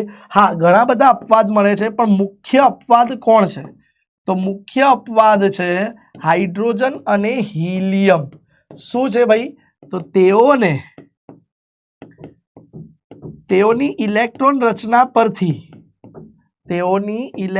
રચના પરથી સમૂહમાં મૂકવામાં આવ્યા નથી. ક્લિયર બેટા? તો આ એક અપવાદ છે કે એમની ઇલેક્ટ્રોન રચના પરથી મુખ્ય સમૂહ પ્રમાણે મૂકવામાં આવ્યા નથી. એ સિવાય બેટા ઇલેક્ટ્રોન રચના, ફોર એક્ઝામ્પલ તમને એવું થાય કે સર એકવાર આલ્કલીના બધા તત્વોની અમને દોરીને બતાવી દો તો અમને મજા આવી જાય, યાદ રહી જાય.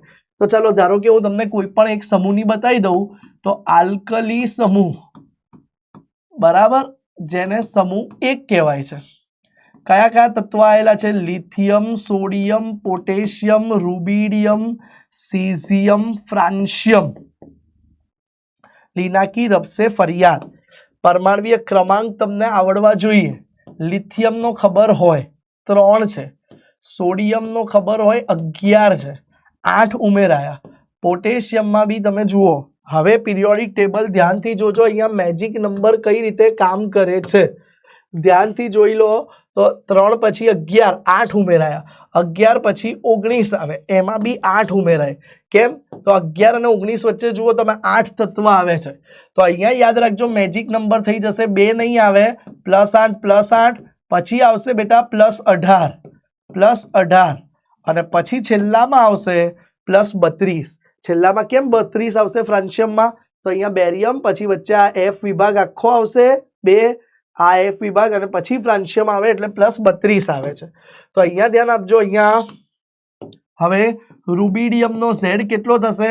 18 માં 19 ઉમેરી દો તો 37, બરાબર. રૂબિડિયમનો 37 થઈ ગયો. સીઝિયમમાં 18 ઉમેરી દેશો 37 માં એટલે સીઝિયમનો 55 આવશે Z, અને 55 માં 32 ઉમેર દેશો એટલે એ Z આવી જશે 87. આ રીતે પરમાણુ ક્રમાંક આવે છે. S વિભાગ માટે મેજિક નંબર આવો છે. P વિભાગ માટે +8 એક વાર આવે છે, પછી +18 32 બે વાર આવે છે, કેમ કે P વિભાગમાં વચ્ચે 2 વાર D વિભાગ આવે છે. હવે આટલું થઈ ગયું. તો હવે એની ઇલેક્ટ્રોન રચના શું હશે? ભાઈ જે ગેમ છે ને અહીંયા ચેપ્ટરમાં ઇલેક્ટ્રોન રચના પર છે એટલે એટલું તો આવડવું જ જોઈએ. હવે ઇલેક્ટ્રોન રચનાની વાત કરો લિથિયમમાં, તો હિલિયમ કમ્પ્લીટ 2s1, બધામાં NS1 આવી જશે, આપણે લખ્યું હતું આગળ એ પ્રમાણે. હિલિયમ પછી અહીંયા નિયોન કમ્પ્લીટ 3s1. પોટેશિયમમાં આર્ગોન કમ્પ્લીટ 4s1. હવે અહીંયા ટ્વિસ્ટ થશે. હિલિયમ નિયોન આર્ગોન પછી ક્રિપ્ટોન કમ્પ્લીટ, પછી બેટા 12 5s1 તો આવશે, બરાબર. હા, અહીંયા ડાયરેક્ટ જ, હા આમાં તો ડાયરેક્ટ જ આવશે 12 5s1. પછી અહીંયા સીઝિયમમાં થઈ જશે helium neon argon krypton xenon complete 6s1, અને અહીંયા આવશે બેટા રેડોન કમ્પ્લીટ 7s1. તો આ રીતે તમારી ઇલેક્ટ્રોન રચના સમૂહની આવી જાય. P વિભાગમાં થોડી અલગ આવે છે, અંદર ભરાયેલી D ને F લખવી પડે. એ તમે જે તે સમયે P વિભાગ 12મા ધોરણમાં થોડું ઇન ડિટેલ ભણશો JEE નીટ માટે, ત્યારે ક્લિયર થઈ જશે. ચલો બેટા, હવે આ કેટલાક તત્વ આવર્ત કોષ્ટકમાં મેં અહીંયા બતાવી દીધા છે જેની ઇલેક્ટ્રોન રચના અપવાદ છે. તો આ તમારે 12મા પછી કામ આવશે JEE નીટ માટે અને 12મા ધોરણમાં બી. પણ અત્યારે તમારે આ 2 ઇલેક્ટ્રોન રચના ખાસ યાદ રાખવાની છે જે અપવાદ છે. કઈ? ક્રોમિયમ 24 છે, થવું જોઈતું હતું 4s2 3d4, પણ 3d5 અર્ધપૂર્ણ ભરાયેલીની સ્થાયીતા વધારે છે, તમે ચેપ્ટર 2માં ભણ્યા છો એટલે એમાં અલગ જોવા મળે છે. એ જ રીતે પાછળ નીચે કોપરમાં એ જ રીતે તમે આ કોપરની અપવાદરૂપ ઇલેક્ટ્રોન રચના જોઈ શકો છો બેટા કે કોપરમાં શું થાય છે 3d10 4s1 થાય છે. ક્લિયર છે? અને બાકીની અમુક ઇલેક્ટ્રોન રચના તમારી જાણકારી માટે મેં અહીંયા આપેલી છે જે તમે જોઈ શકો છો. આધુનિક આવર્ત નિયમ, વિકર્ણ સંબંધ પતી ગયું. હવે સરેરાશ આણ્વીય દળ, શૂન્ય સમૂહ બી પતી ગયો, લાક્ષણિક તત્વો બી પતી ગયું. હવે ટ્રાન્સ યુરેનિયમ અને પ્રતિનિધિ તત્વ બાકી છે, જોઈ લઈએ. પહેલા સરેરાશ આણ્વીય દળ શું છે ધ્યાન આપજો. આ ઓલરેડી આપણે તમે ચેપ્ટર 1 મોલ સંકલ્પનામાં જોયું હતું. ચેપ્ટર 1 મોલ સંકલ્પનામાં જોયું હતું. શું હતું ધ્યાન આપો. ધારો કે ક્લોરીનના ભિન્ન સમસ્થાનિક મળે છે, સમસ્થાનિક મળે છે. આથી તેમની પ્રચુરતાને ધ્યાનમાં રાખીને તેનું સરેરાશ પરમાણ્વીય દળ અથવા આણ્વીય દળ, અહીંયા ભલે આણ્વીય લખ્યું, વાસ્તવમાં આવશે પરમાણ્વીય દળ શોધી શકાય. તો સરેરાશ પરમાણ્વીય દળનું સૂત્ર શું છે બેટા? યાદ કરો, મોલ સંકલ્પનામાં આપણે જોયું હતું કે ભાઈ સરેરાશ પરમાણ્વીય દળ બરાબર સિગ્મા. સિગ્મા એટલે સરવાળો. શેનો? બેનો ગુણાકાર છે ને એનો સરવાળો કરવાનો છે. પ્રચુરતા અને એ પ્રચુરતાનું પરમાણ્વીય દળ. પ્રચુરતા એટલે કેટલા ટકાવારી મળી આવશે એ, અને ભાગ્યા 100. તો આના દ્વારા ક્લોરીનનો સરેરાશ પરમાણ્વીય દળ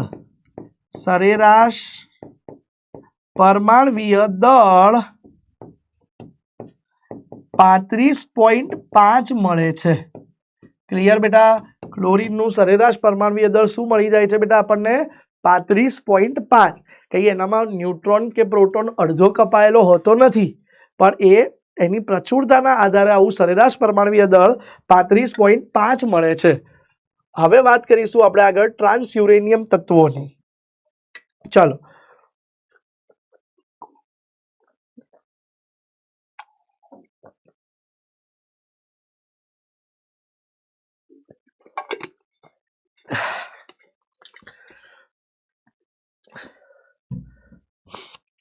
ધ્યાન આપજો બેટા. ટ્રાન્સયુરેનિક તત્વો કોને કહેવાય છે? તો બેટા 92 યુરેનિયમ પછીના બધા જ તત્વોને 92 યુરેનિયમ પછીના બધા જ તત્વોને ટ્રાન્સયુરેનિયમ તત્વો કહેવાય છે. ક્લિયર બેટા? 92 યુરેનિયમ પછીના બધા જ તત્વોને યુરેનિયમ પછીના તત્વો તરીકે ઓળખવામાં આવે છે. બીજો પોઈન્ટ યાદ રાખજો, જે પૈકીના લગભગ બધા જ તત્વો રેડિયો સક્રિય છે. ક્લિયર? રેડિયો એક્ટિવિટી દર્શાવે છે. ચલો નેક્સ્ટ, પ્રતિનિધિ તત્વ કોને કહેવાય છે? પ્રતિનિધિ તત્વને ઇંગ્લિશની અંદર બેટા રિપ્રેઝન્ટેટિવ એલિમેન્ટ્સ પણ કહી શકાય છે. તો આ પ્રતિનિધિ તત્વ કયા છે? તો ભાઈ ધ્યાન આપજો, આવર્ત કોષ્ટકમાં જે મુખ્ય કામના છે ને, ડી ને એફ તો પ્યોર ધાતુ છે, ઇવન એસ બી ધાતુઓ છે, પણ ડી એફ છે ને એ પ્યોર ધાતુઓ છે અને ઓછી મળતી ધાતુઓ છે. તો મેઇન જે પ્રતિનિધિ તત્વો કયા છે? તો આવર્ત કોષ્ટકમાં એસ વિભાગના બધા જ તત્વો અને પી વિભાગના બધા તત્વો. પી વિભાગમાં ધાતુ, અધાતુ, અર્ધધાતુ બધું જ આવી ગયું. તો આવર્ત કોષ્ટકમાં એસ વિભાગના તથા પી વિભાગના બધા જ તત્વો, ખાલી એમાં કોણ ન ગણાય ખબર છે? સમૂહ 18 સિવાયના. સમૂહ 18 બેટા નિષ્ક્રિય વાયુ છે, એને બધામાં આપણે બાકાત કરીએ છીએ. તો યાદ રાખજો, આની પરથી બી MCQ પૂછાતું હોય છે ઘણી બધી વખત. 4 તત્વો આપી દેશે ને કહેશે કે આમાંથી કોણ પ્રતિનિધિ તત્વ નથી. તો ભાઈ સમૂહ 18 સિવાયના અને ડી અને એફ વિભાગના એ પ્રતિનિધિ નથી. બાકી એસ અને પી બધા જ તત્વો પ્રતિનિધિ તત્વ છે. તો આવર્ત કોષ્ટકમાં એસ વિભાગના તથા પી વિભાગના બધા તત્વ, સમૂહ 18 સિવાયના બધા જ તત્વો કોના પણ એસ ને પી વિભાગના એ પ્રતિનિધિ તત્વો કહેવાય છે.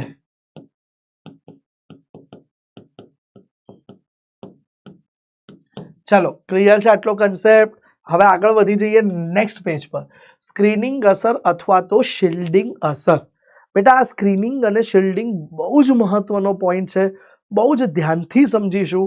આ સમજ પડશે તો જ તમને અસરકારક કેન્દ્રીય વીજભાર સમજ પડશે. સ્ક્રીનિંગ અથવા શિલ્ડિંગ ક્યારે થાય છે? ધ્યાન આપજો. સ્ક્રીનિંગ અથવા શિલ્ડિંગ છે શું? પહેલા તો ભાઈ ધ્યાન આપજો, પરમાણુના કેન્દ્રની આસપાસ, પરમાણુના કેન્દ્રની આસપાસ રહેલી કક્ષકના ઇલેક્ટ્રોન બાહ્ય અથવા સંયોજકતા, બાહ્ય અથવા સંયોજકતા કોષમાં રહેલા ઇલેક્ટ્રોન પર અપાકર્ષણ દર્શાવે છે. અપાકર્ષણ દર્શાવે છે, જેના કારણે બાહ્ય કક્ષાના ઇલેક્ટ્રોન કેન્દ્રનો સંપૂર્ણ ધન વીજભાર અનુભવી શકતા નથી.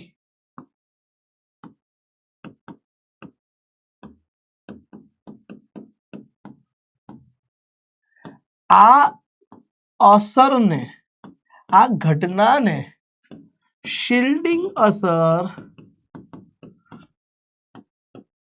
અથવા સ્ક્રીનિંગ અસર કહે છે. ધ્યાન આપી દો બેટા, બહુ જ ઇઝી અસર છે, બહુ જ ઇમ્પોર્ટન્ટ છે. 12મા ધોરણમાં બી કામમાં આવે, 11મામાં બી કામમાં આવે. જ્યાં ઇનઓર્ગેનિક આવે ત્યાં બધે જ કામમાં આવે. ધારો કે અહીંયા એક આ તમારું કેન્દ્ર દોરું છું, બહુ જ ઇઝીલી ધ્યાનથી સમજો. આ ધનભારિત કેન્દ્ર છે, એની આસપાસ રહેલી કક્ષક, આ પહેલી કક્ષક છે. ધ્યાન આપી દેજો. આ એની આસપાસ રહેલી બીજી કક્ષક છે. આ એની આસપાસ રહેલી ત્રીજી કક્ષક છે. હવે થાય છે શું બેટા? બેટા ધ્યાનથી સમજજે, થાય છે શું? એક મિનિટ, થોડીક નાની કરી દઈએ. ચાલો, હા હવે ધ્યાનથી સમજજો, થાય છે શું? આ એક કેન્દ્ર તમને સરસ મજાનું દેખાય છે. આ કેન્દ્ર છે. ધારો કે એની અંદર 10 પ્રોટોન છે, 10 પ્રોટોન છે. તો આની આસપાસ 10 ઇલેક્ટ્રોન હોવા જોઈએ. બરાબર, 11 પ્રોટોન છે તો 11 ઇલેક્ટ્રોન હોવા જોઈએ. પહેલામાં 2 આયા, બીજામાં 8 હશે, 4 5 6, ઓલી બાજુ 2 7 8 આવી ગયા. અને હવે જુઓ તમે, આ બાહ્ય કક્ષાના ઇલેક્ટ્રોનને હું સફેદ કલરથી બતાવું છું. જે રેડ છે એ આંતરિક કક્ષાના ઇલેક્ટ્રોન છે, જે વ્હાઇટ ડોટ છે એ બાહ્ય કક્ષાનો ઇલેક્ટ્રોન છે. હવે જુઓ, આ બાહ્ય કક્ષાના ઇલેક્ટ્રોનને આ કેન્દ્ર પર આકર્ષણ અનુભવવું હોય, પણ આ લાલ વાળા જે ઇલેક્ટ્રોન છે ને એ એને અપાકર્ષે, પ્રબળ પ્રમાણમાં અપાકર્ષે. તો એના કારણે થાય છે શું બેટા? એના કારણે થાય છે એવું કે આ વ્હાઇટ વાળાને અંદરના વાળા એક પડદો બનાવીને કેન્દ્ર પર આકર્ષતા રોકે છે.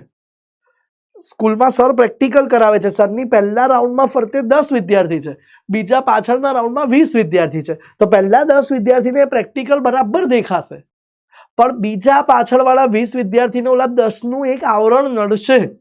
આ જે આવરણ નડે છે ને એને બેટા શિલ્ડિંગ અસર અથવા સ્ક્રીનિંગ અસર કહેવાય છે. ક્લિયર બેટા? તો આ ઘટના ઇલેક્ટ્રોન ઇલેક્ટ્રોન વચ્ચેનું અપાકર્ષણ એ બાહ્યતમ કક્ષાના ઇલેક્ટ્રોનને કેન્દ્ર પ્રત્યેના આકર્ષણથી ઘટાડે છે. એ અસરને સ્ક્રીનિંગ અસર અથવા તો શિલ્ડિંગ અસર કહેવાય છે. ધારો કે હવે જુઓ ભાઈ, ભિન્ન કક્ષકોની શિલ્ડિંગ અસરની પ્રબળતા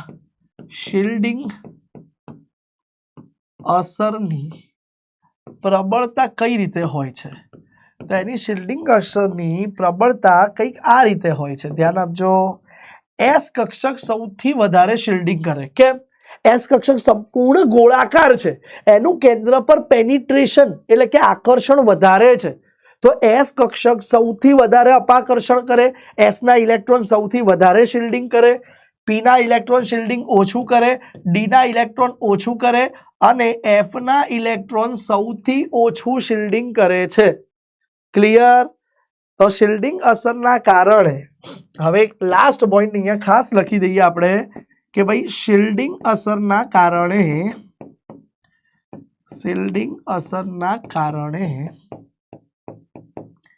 બાહ્યતમ ઇલેક્ટ્રોનનો અસરકારક કેન્દ્રીય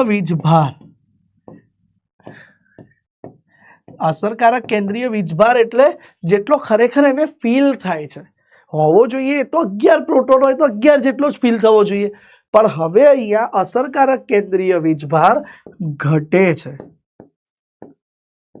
જેને ઝેડ ઇફેક્ટિવ થી દર્શાવાય છે. યાદ રાખજો બેટા, ઝેડ ઇફેક્ટિવ હંમેશા વાસ્તવમાં જેટલો લાગવો જોઈએ એના કરતા નાનો જ હોય છે અને એના પાછળનું પરિબળ શિલ્ડિંગ અસર છે. શું છે એના પાછળનું પરિબળ જવાબદાર? શિલ્ડિંગ અસર છે. ચલો હવે જોઈએ બેટા આવર્તનીયતા શું છે. આવર્તનીયતા શું છે અને પછી ભણીશું આપણે કે સ્ક્રીનિંગ અસર કે અસરકારક કેન્દ્રીય વીજભારનો આવર્તનીયતામાં શું રોલ છે. આવર્તનીયતા એવું કહે છે કે જ્યારે કોઈ પણ સમૂહમાં ઉપરથી નીચે તરફ જતા અથવા તો કોઈ આવર્તમાં ડાબેથી જમણી તરફ જતા શું કહે છે ભાઈ? આ આવર્તનીયતા શું કહે છે કે જ્યારે કોઈ પણ આવર્તમાં કોઈ પણ સમૂહમાં ઉપરથી નીચે તરફ જઈએ અથવા તો કોઈ આવર્તમાં ડાબેથી જમણી તરફ જતા કેટલાક ગુણધર્મો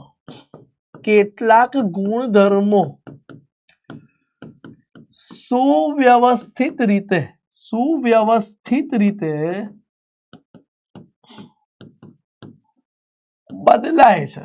બદલાય છે એટલે ક્યાંક ઘટાડો તો ક્યાંક વધારો થાય છે, પણ એ ક્રમશઃ જાય. જેમ કે ઉપરથી નીચે તરફ જઈએ એમ કદ ક્રમશઃ પરમાણુનું વધતું જાય છે. તો આ એક ફિક્સ ગુણધર્મ જોવા મળ્યો જેને આવર્તનીયતા કહે છે. તો આ લક્ષણને, આ કેરેક્ટરિસ્ટિક્સને આવર્તનીયતા કહે છે.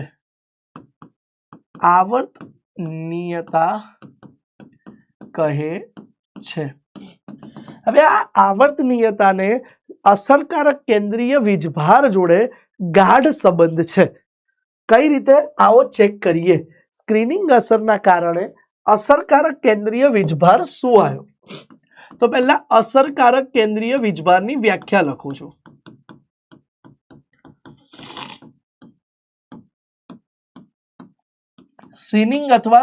સ્ક્રીનિંગ અથવા શિલ્ડિંગ ઇફેક્ટ આપણે જોઈ લીધી.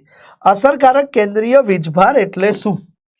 ધ્યાન આપજો બેટા, પરમાણુના સંયોજકતા કોષના ઇલેક્ટ્રોન શિલ્ડિંગ અસરના કારણે કેન્દ્રનો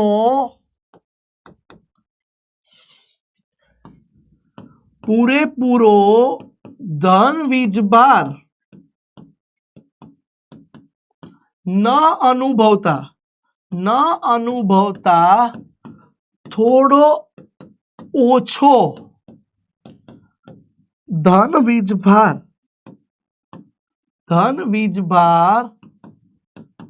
અનુભવે છે આ વીજભારને અસરકારક કેન્દ્રીય વીજભાર કહે છે. બેઝિકલી એને ઝેડ ઇફેક્ટિવ વડે દર્શાવાય છે. ઝેડ ઇફેક્ટિવ વડે તેને દર્શાવાય છે. વાસ્તવમાં તમે જો JEE નીટ ભણો તો આ ઝેડ ઇફેક્ટિવ સમજવા માટે તમારે સ્લેટરનો સ્કેલ ભણવો પડે. જે આપણે બેચની અંદર JEE નીટ કરાવતા હોઈએ તો ત્યાં ભણાયેલું છે, પણ અત્યારે અહીંયા ખાલી આપણે એટલું ચોપડી પ્રમાણે બોર્ડ પ્રમાણે જોઈએ તો ખાલી એટલું ઝેડ ઇફેક્ટિવ વડે દર્શાવાય છે. અને હવે આ ઝેડ ઇફેક્ટિવના બે ખાસ પોઈન્ટ યાદ રાખવાના છે. સમૂહમાં ઉપરથી નીચે તરફ જતા ઝેડ ઇફેક્ટિવ અચળ રહે છે, પણ નવા કોષ ઉમેરાય છે. જુઓ ભાઈ, સમૂહમાં તમે ઉપરથી નીચે જાઓ તો પહેલી ઇલેક્ટ્રોન રચનામાં તમે આપણે આલ્કલીની મેં ઇલેક્ટ્રોન રચના જોઈ લખાઈ હતી, એમાં તમે જોયું હતું કે અહીંયા 2s જ કોષ હતો, અહીંયા નવો કોષ આવી ગયો 3s, 2s અંદર જતો રહ્યો, અહીંયા 4s આવી ગયો, 3s અંદર ગયો, એમ નવો કોષ આગળ વધતા જાય છે. ઝેડ ઇફેક્ટિવ અચળ છે. કોષ વધવાના કારણે સમૂહમાં ઉપરથી નીચે તરફ જતા કદ વધે છે. કોઈ બી સમૂહને યાદ રાખો ને તો માઉન્ટેનની જેમ યાદ રાખો. કોઈ પણ સમૂહને યાદ રાખો ને તો માઉન્ટેનની જેમ યાદ રાખો. સર માઉન્ટેન એટલે જુઓ, લિથિયમ સૌથી બચુડો, નાનો, પછી આવે સોડિયમ થોડો મોટો, પછી આવે છે બેટા પોટેશિયમ એનથી બી મોટો, બરાબર, પછી આવે છે રૂબિડિયમ, ઓહો એનથી બી મોટો, પછી આવે છે સીઝિયમ, ઓહો. તો જેમ સમૂહમાં ઉપરથી નીચે જાઓ એમ નવો કોષ ઉમેરાય છે, એમ કદ વધે છે. માઉન્ટેન પર્વતની રીતે જુઓ, બરાબર. તો ઝેડ ઇફેક્ટિવ અચળ છે, પણ નવો કોષ ઉમેરાતા કદ વધે છે. એ જ રીતે બેટા અહીંયા બીજો પોઈન્ટ ધ્યાન આપજો કે આવર્તમાં ડાબેથી જમણી તરફ જતા ઝેડ ઇફેક્ટિવ વધે છે તથા કોષ, જોઈ લો કેમ ઝેડ ઇફેક્ટિવ વધે છે. કોષ તો એનો એ જ રહે છે, સેકન્ડ આવર્તમાં બધા 2s જ હોય તો કોષ એનો એ રહ્યો બટા, પણ કોષ એનો એ રહ્યો હોવા છતાં પણ ધ્યાન આપી દેજો, બહુ જ ઇમ્પોર્ટન્ટ વાત બોલું છું. કોષ એનો એ રહ્યો આવર્તમાં, છતાં બી ઇલેક્ટ્રોન ને પ્રોટોનની સંખ્યા વધે છે, તો એ વધારે આકર્ષણ થશે, તો ઝેડ ઇફેક્ટિવ વધે છે તથા કોષ અચળ રહે, માટે કદ ઘટશે બેટા. આગળ જતા આપણે જોઈશું કદ ઘટે છે. ક્લિયર? આટલો કન્સેપ્ટ ક્લિયર છે? આગળ વધીએ. પરમાણુની ત્રિજ્યા કુલ 3 પ્રકારે મપાય છે. પરમાણુ ત્રિજ્યા 3 પ્રકારે મપાય છે. અને ભાઈ ત્રિજ્યા અતિ સૂક્ષ્મ છે, એટલે ત્રિજ્યા માપવા માટે પાસે રહેલા બે પરમાણુના કેન્દ્રો પાસે રહેલા બે પરમાણુના કેન્દ્રો વચ્ચેના સરેરાશ અંતરને પરમાણુ ત્રિજ્યા કહે છે. ક્લિયર બેટા? હવે ધ્યાન આપજો, ત્રિજ્યા સમજી લઈએ કયા 3 પ્રકારની ત્રિજ્યા છે. પહેલી ત્રિજ્યા આવે છે બેટા સહસંયોજક ત્રિજ્યા. સહસંયોજક ત્રિજ્યા. બીજી ત્રિજ્યા આવી જશે બેટા, ધ્યાન આપજો, ધાત્વીય ત્રિજ્યા. ધાત્વીય ત્રિજ્યા જે બે ધાતુમાં જોવા મળશે. અને ત્રીજી ત્રિજ્યા આવી જશે વાન્ડર વાલ્સ ત્રિજ્યા. વાન્ડર વાલ્સ ત્રિજ્યા જે નિષ્ક્રિય વાયુમાં જોવા મળશે. ચાલો બેટા, સહસંયોજક ત્રિજ્યા શું છે આવો સમજીએ. ધારો કે આ બે પરમાણુ છે, તો સહસંયોજક બંધ બનાવતી વખતે એને ઓવરલેપિંગ કર્યું હોય. હવે આ પરમાણુનું નાનકડું કેન્દ્ર છે, દેખાય છે? પરમાણુનું નાનકડું કેન્દ્ર છે. એ બે કેન્દ્ર વચ્ચેનું અંતર, બે પરમાણુના કેન્દ્ર આવી ગયા બેટા. અરે એક મિનિટ ઉભા રહો. चलो आ केंद्र सरखू नहीं लगत मैंने, लॉक क्यों नहीं हुआ? चलो हमें उभा रहो. हाँ हमें आयु. चलो बेटा, आ बे परमाणुना केंद्र है, तो आ केंद्र वच्चेनु अंतर d होय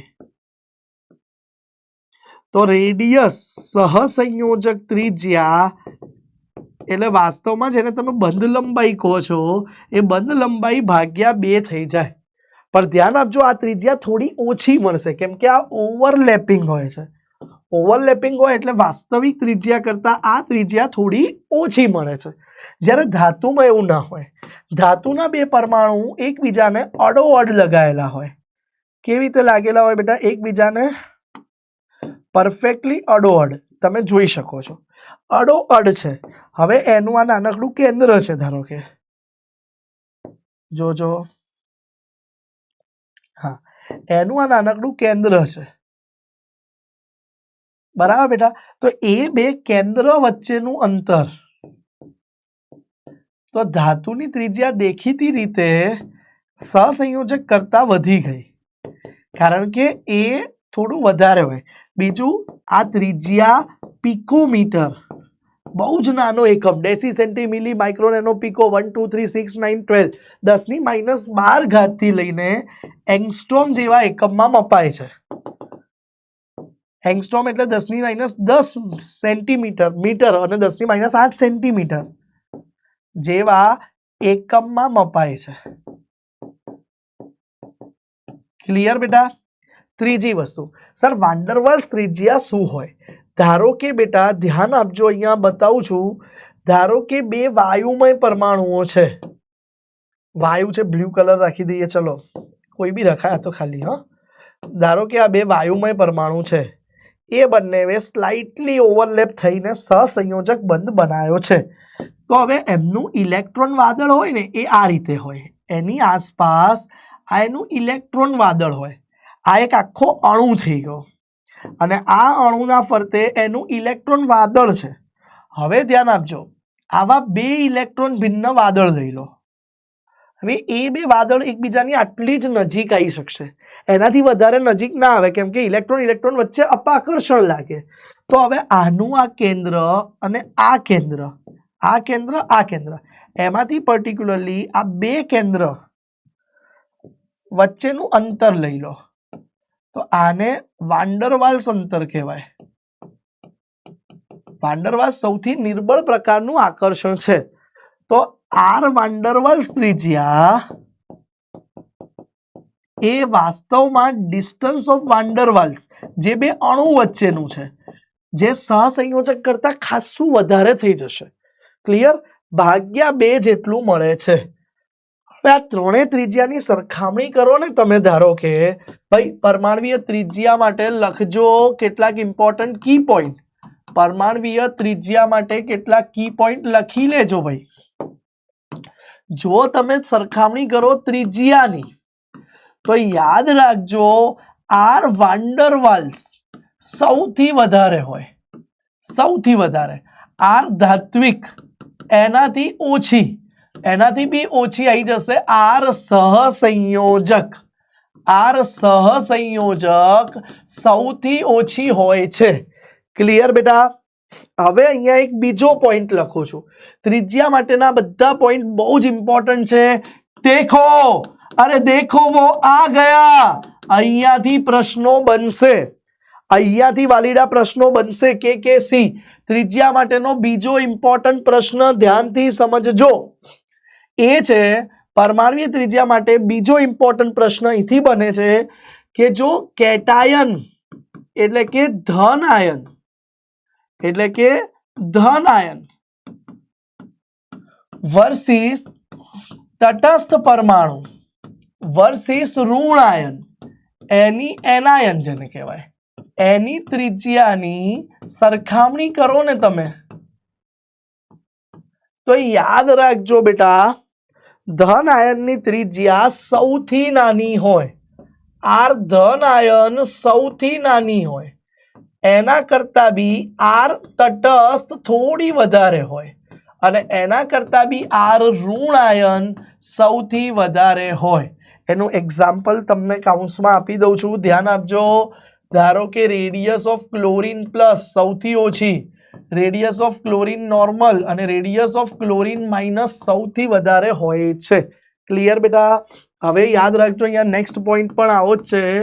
સમ ઇલેક્ટ્રોનીય આયનો માટે પણ, સમ ઇલેક્ટ્રોનીય આયન માટે તો એમાં બી બે વસ્તુ યાદ રાખવાની છે. સમ ઇલેક્ટ્રોનીય આયનની તમે ઝેડ ઇફેક્ટિવની વાત કરો તો એ ધન આયનનો સૌથી વધારે હોય, તટસ્થનો ઓછો હોય ને ઋણ આયનનો સૌથી ઓછો હોય છે. ધન આયનમાં ઓલરેડી ઇલેક્ટ્રોન જતા રહ્યા છે, તો કેન્દ્રના વીજભાર બાકીના ઇલેક્ટ્રોન બહુ વધારે મેળવે, તો ઝેડ અસરકારક વધારે.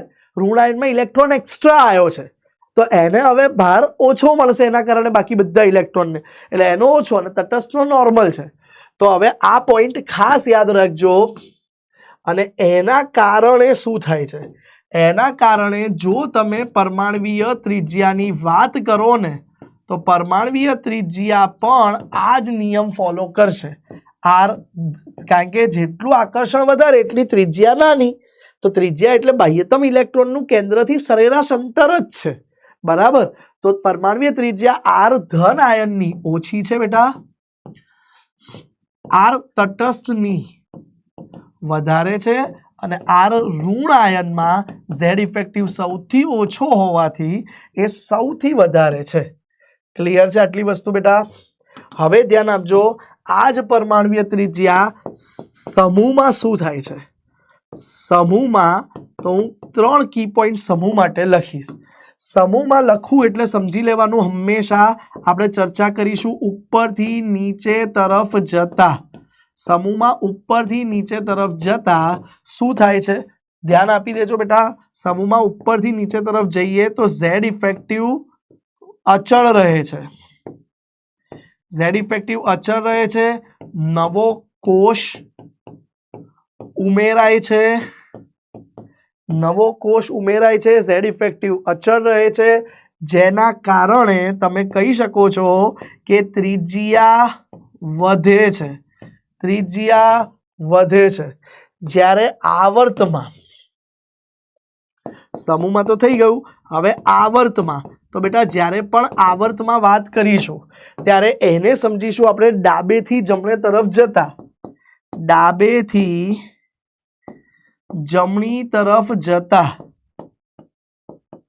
તો બેટા આવર્તમાં ડાબેથી જમણી તરફ જતા ઝેડ ઇફેક્ટિવ વધે છે, સાથે નવો કોષ ન ઉમેરાય, બરાબર? જે છે એ જ કોષમાં ઇલેક્ટ્રોન દાખલ થાય છે, તો ઝેડ ઇફેક્ટિવ વધે, ઇલેક્ટ્રોન એના એ જ કોષમાં દાખલ થાય, તો આકર્ષણ વધે, તો કદ ઘટે છે, તો ત્રિજ્યા ઘટે છે, ત્રિજ્યા ઘટે છે. પણ યાદ રાખી લેજો, 18મા સમૂહની ત્રિજ્યા આ બધા કરતા સૌથી વધુ હશે. આવર્તમાં ડાબેથી જમણે ઘટે તો સર 18માની સૌથી ઓછી હોવી જોઈએ? ના, 18માની વધારે હશે. નિષ્ક્રિય વાયુ છે, એની વાન્ડરવાલ્સ ત્રિજ્યા મપાય છે.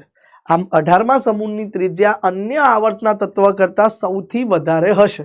ક્લિયર છે આટલી વસ્તુ? પરમાણ્વીય ત્રિજ્યા વિશે ક્લિયર માહિતી થઈ ગઈ બધું? આશા રાખું છું ત્રિજ્યાના બધા કેસી સમજાઈ ગયા. હવે પરમાણવીય કદ, તો ભાઈ કદનું ફોર્મ્યુલા શું થાય? પરમાણુને ગોળ માનીએ છીએ આપણે, તો કદ બરાબર 4/3 πr³, જ્યાં r થઈ ગયું પરમાણવીય ત્રિજ્યા. પરમાણવીય ત્રિજ્યા એટલે તમે લખી શકો કે કદ એ ત્રિજ્યાના ઘનના સમપ્રમાણમાં થયું. તો આમ સમૂહમાં ઉપરથી નીચે તરફ જતા અને આવર્તમાં ડાબેથી જમણે તરફ જતા શું થઈ જાય છે? ધ્યાન આપજો. સમૂહમાં ઉપરથી નીચે તરફ જતા શું થઈ જાય છે બેટા? સમૂહમાં ઉપરથી નીચે તરફ જાઓ છો તો ઝેડ ઇફેક્ટિવ અચળ છે, નવો કોષ ઉમેરાય છે, ત્રિજ્યા વધે છે. તો ભાઈ સાહેબ કદ શું થઈ જશે? સર કદ પણ વધે છે. યસ સર, તમે માઉન્ટેન શીખવાડ્યું છે, ઉપરનું સૌથી નાનું, જેમ જેમ નીચે જાવ એમ કદ વધે છે. આ જ વસ્તુ આવર્તમાં ડાબેથી જમણે તરફ જતા, ડાબેથી જમણી તરફ જતા, યાદ રાખો ડાબેથી જમણે તો લેફ્ટ સાઈડ થી મહાન રજનીકાંત આયા, ફટાક દઈને માઉન્ટેન ને કિક મારી, માઉન્ટેન થઈ ગયો આડો, માઉન્ટેન થઈ ગયો આડો બિચારો. તો આવર્તમાં તમે જુઓ કદ ઘટે છે. ટ્રીક યાદ રખાવું છું, આવર્તમાં કદ ઘટે છે. કેમ ઘટે છે? તો આવર્તમાં ઝેડ ઇફેક્ટિવ વધે છે, ઓલામાં અચળ હતું. હા સર, નવો કોષ અચળ થઈ જશે, નવો કોષ નથી ઉમેરાતો, નવો કોષ નથી ઉમેરાતો, કોષ અચળ છે, બરાબર. એના કારણે ત્રિજ્યા ઘટે છે. તો ભાઈ સાહેબ ત્રિજ્યા ઘટે તો કદ સમપ્રમાણમાં છે ઘનના, તો કદ પણ ઘટે છે. બોલો કન્સેપ્ટ ક્લિયર? સમૂહમાં ઉપરથી નીચે તરફ જાઓ કદ વધે છે, આવર્તમાં ડાબેથી જમણે તરફ જાઓ કદ ઘટે છે. બોલો કન્સેપ્ટ ક્લિયર છે આટલો? ચલો ડન. ચાલો બેટા, હવે નેક્સ્ટ પોઈન્ટ છે પ્રથમ આયનીકરણ એન્થાલ્પી. પ્રથમ આયનીકરણ એન્થાલ્પી એની વ્યાખ્યા શું આવે છે? ધ્યાન આપજો કે ભાઈ તટસ્થ વાયુરૂપ પરમાણુની ધરા અવસ્થામાં સંયોજકતા કોષમાંથી એક ઇલેક્ટ્રોનને દૂર કરવા માટે આપવી પડતી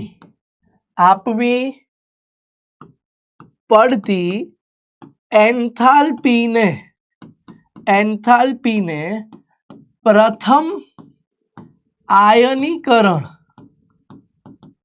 એન્થાલ્પી કહેવાય છે. બેટા એન્થાલ્પી એટલે અચળ દબાણે માપવામાં આવતી ઉષ્મા. ઠીક છે, જુઓ ધારો કે આ તટસ્થ વાયુરૂપ પરમાણુ છે, એમાંથી એની ધરા અવસ્થામાંથી એક ઇલેક્ટ્રોનને દૂર કરી ધન આયન બનાવ્યો. તો આ માટે બેટા જે ઉર્જા આપવી પડે એને આયનીકરણ એન્થાલ્પી કહેવાય છે. મોટા ભાગના કિસ્સામાં એ પોઝિટિવ હોય છે. આયનીકરણ એન્થાલ્પી એટલે આપવી પડતી ઉષ્મા હોય છે એક ઇલેક્ટ્રોન દૂર કરવા માટે. બરાબર ભાઈ, અહીંયા તમે જોઈ શકો છો કે એક ઇલેક્ટ્રોન આ દૂર થઈ ગયો. ક્લિયર? તો આ એન્થાલ્પીને આયનીકરણ એન્થાલ્પી કહે છે. હવે ધ્યાન આપજો બેટા, આ આયનીકરણ એન્થાલ્પી એના માટે કી પોઈન્ટ લખું છું. સમૂહમાં ઉપરથી નીચે તરફ જતા, સમૂહમાં ઉપરથી નીચે તરફ જતા કદ વધતા, બેટા કદ વધે છે તો ઇલેક્ટ્રોન બાહ્યતમ કક્ષાનો કેન્દ્રથી વધારે દૂર થયો તો એનું કેન્દ્ર પ્રત્યે હવે આકર્ષણ ઓછું હશે, એના કારણે એ સહેલાઈથી દૂર થઈ શકે છે. તો સમૂહમાં ઉપરથી નીચે તરફ જતા કદ વધતા આયનીકરણ એન્થાલ્પી ઘટે છે.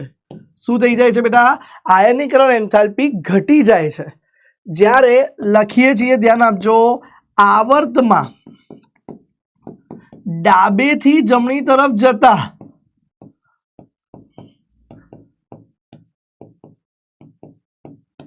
કદ ઘટતા આયનીકરણ એન્થાલ્પી વધે છે. ક્લિયર બેટા? પણ સેકન્ડ આવર્તમાં થોડું અપવાદરૂપ જોવા મળે છે. ધ્યાન આપજો. બેરિલિયમ કરતા બોરોનની આયનીકરણ એન્થાલ્પી કદ ઘટવાના કારણે વધારે હશે. બોરોન કરતા કાર્બનની વધારે થાય છે. કાર્બન કરતા ઓક્સિજનની વધારે થાય છે. આયનીકરણ એન્થાલ્પી કદ ઘટતા વધતું જાય છે. ઓક્સિજન કરતા નાઇટ્રોજનની વધારે થાય છે પણ ઓક્સિજનની ઓછી થાય છે.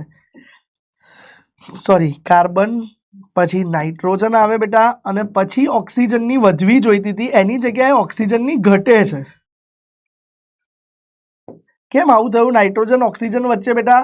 એનું કારણ છે નાઇટ્રોજન પાસે સંપૂર્ણ ભરાયેલી કક્ષક છે, તો એમાંથી ઇલેક્ટ્રોન સરળતાથી દૂર થતો નથી. અર્ધપૂર્ણ ભરાયેલી, સંપૂર્ણ નહીં, અર્ધપૂર્ણ સ્થાયી કક્ષક છે.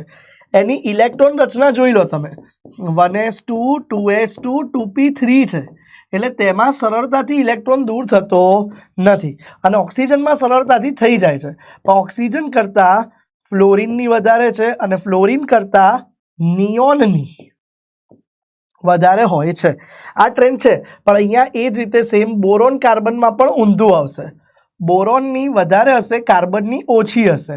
એનું કારણ છે બોરોનમાં 1s2 2s2 hydrogen helium lithium, એક મિનિટ, હા, લિથિયમ કરતાં બેરિલિયમની વધારે અને બેરિલિયમ કરતાં બોરોનની ઓછી આવશે, કેમ કે એમાં 2s1 છે, તો એમાં સરળતાથી દૂર થઈ જશે. એક મિનિટ, અહીંયા ભૂલ છે, ઉભા રહો. લિથિયમ, બેરિલિયમ, બોરોન, એક મિનિટ, બોરોન, કાર્બન, નાઇટ્રોજન, પણ અહીંયા અપવાદ જોવા મળશે બેરિલિયમ અને બોરોનમાં. કારણ એ છે કે બોરોનમાં 2p ઇલેક્ટ્રોન સરળતાથી દૂર થઈ જાય છે, જ્યારે અહીંયા 1s2 અને 2s2 ભરાયેલી હશે, એટલે બેરિલિયમમાં સરળતાથી નહીં થાય. તો આ બે અપવાદ મળશે અહીંયા, ધ્યાન આપજો ખાસ. હવે આગળ વધી જઈએ. ચલો, નેક્સ્ટ છે દ્વિતીય આયનીકરણ એન્થાલ્પી. તો દ્વિતીય આયનીકરણ એન્થાલ્પી પ્રથમ કરતાં હંમેશા વધારે હોય. દ્વિતીય આયનીકરણ એન્થાલ્પીને દર્શાવવા માટે ડેલ્ટા IH2 નો ઉપયોગ થાય છે. શેનો ઉપયોગ થશે બેટા? Delta IH2. યાદ રાખજો બેટા કે દ્વિતીય આયનીકરણ એન્થાલ્પીનું મૂલ્ય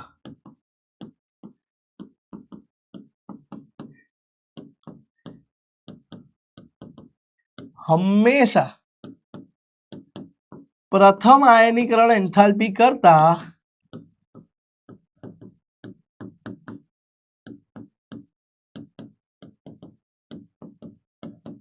વધારે હોય છે. કારણ કે બેટા બીજો ઇલેક્ટ્રોન દૂર કરવો છે તો ઉર્જા વધારે આપવી પડે છે. તો તમે લખી શકો બેટા અહીંયા delta IH2 always greater than delta IH1. પ્રથમ કરતા એ વધારે હશે. હવે બેટા આની અંદર બીજો એક કી પોઈન્ટ છે, ખાસ ધ્યાન આપજો.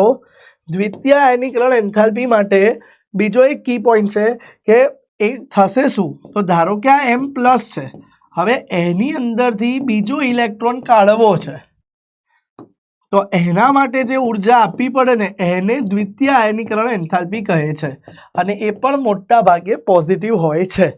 ડન બેટા?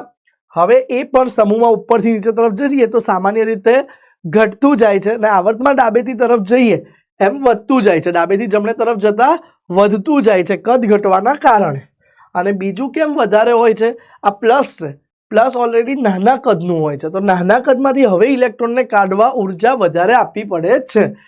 હવે નેક્સ્ટ પોઈન્ટ જોઈએ, ઇલેક્ટ્રોન પ્રાપ્તિ એન્થાલ્પી, જેને બેટા ઇલેક્ટ્રોન ગેઇન એન્થાલ્પી પણ ઇંગ્લિશમાં કહેવાય છે. તો આની વ્યાખ્યા પણ કંઈક આવી આવશે. તટસ્થ વાયુરૂપ પરમાણુની ધરા અવસ્થામાં સંયોજકતા કોષમાં એક ઇલેક્ટ્રોન દાખલ થતા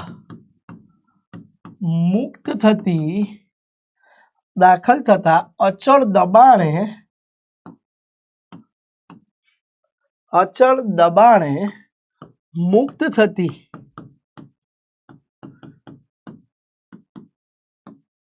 ઉર્જાને ઇલેક્ટ્રોન પ્રાપ્તિ એન્થાલ્પી કહે છે. ક્લિયર બેટા? ધારો કે એક તટસ્થ વાયુરૂપ પદાર્થ પરમાણુ છે, એમાં એક ઇલેક્ટ્રોન ઉમેર્યો અને એ દરમિયાન જે પણ એન્થાલ્પી ઉર્જા મુક્ત થાય છે, આ મોટા ભાગના કિસ્સામાં નિષ્ક્રિય વાયુ સિવાય લગભગ બધા જ કિસ્સામાં ઇલેક્ટ્રોન પ્રાપ્તિ એન્થાલ્પીનું ઋણ મૂલ્ય મળે છે. સમૂહ 18 સિવાય લગભગ બધા જ તત્વો માટે આને દર્શાવવા માટે બેટા યાદ રાખજો, એક મિનિટ, એક પોઈન્ટ રહી ગયો ઉપર. આને દર્શાવવા માટે ડેલ્ટા ઇલેક્ટ્રોન ગેઇન, ઇલેક્ટ્રોન પ્રાપ્તિ એન્થાલ્પી આ રીતે ઉપયોગ થાય છે. તો માટે ડેલ્ટા HEG લગભગ ઋણ જ મળે છે, જે દર્શાવે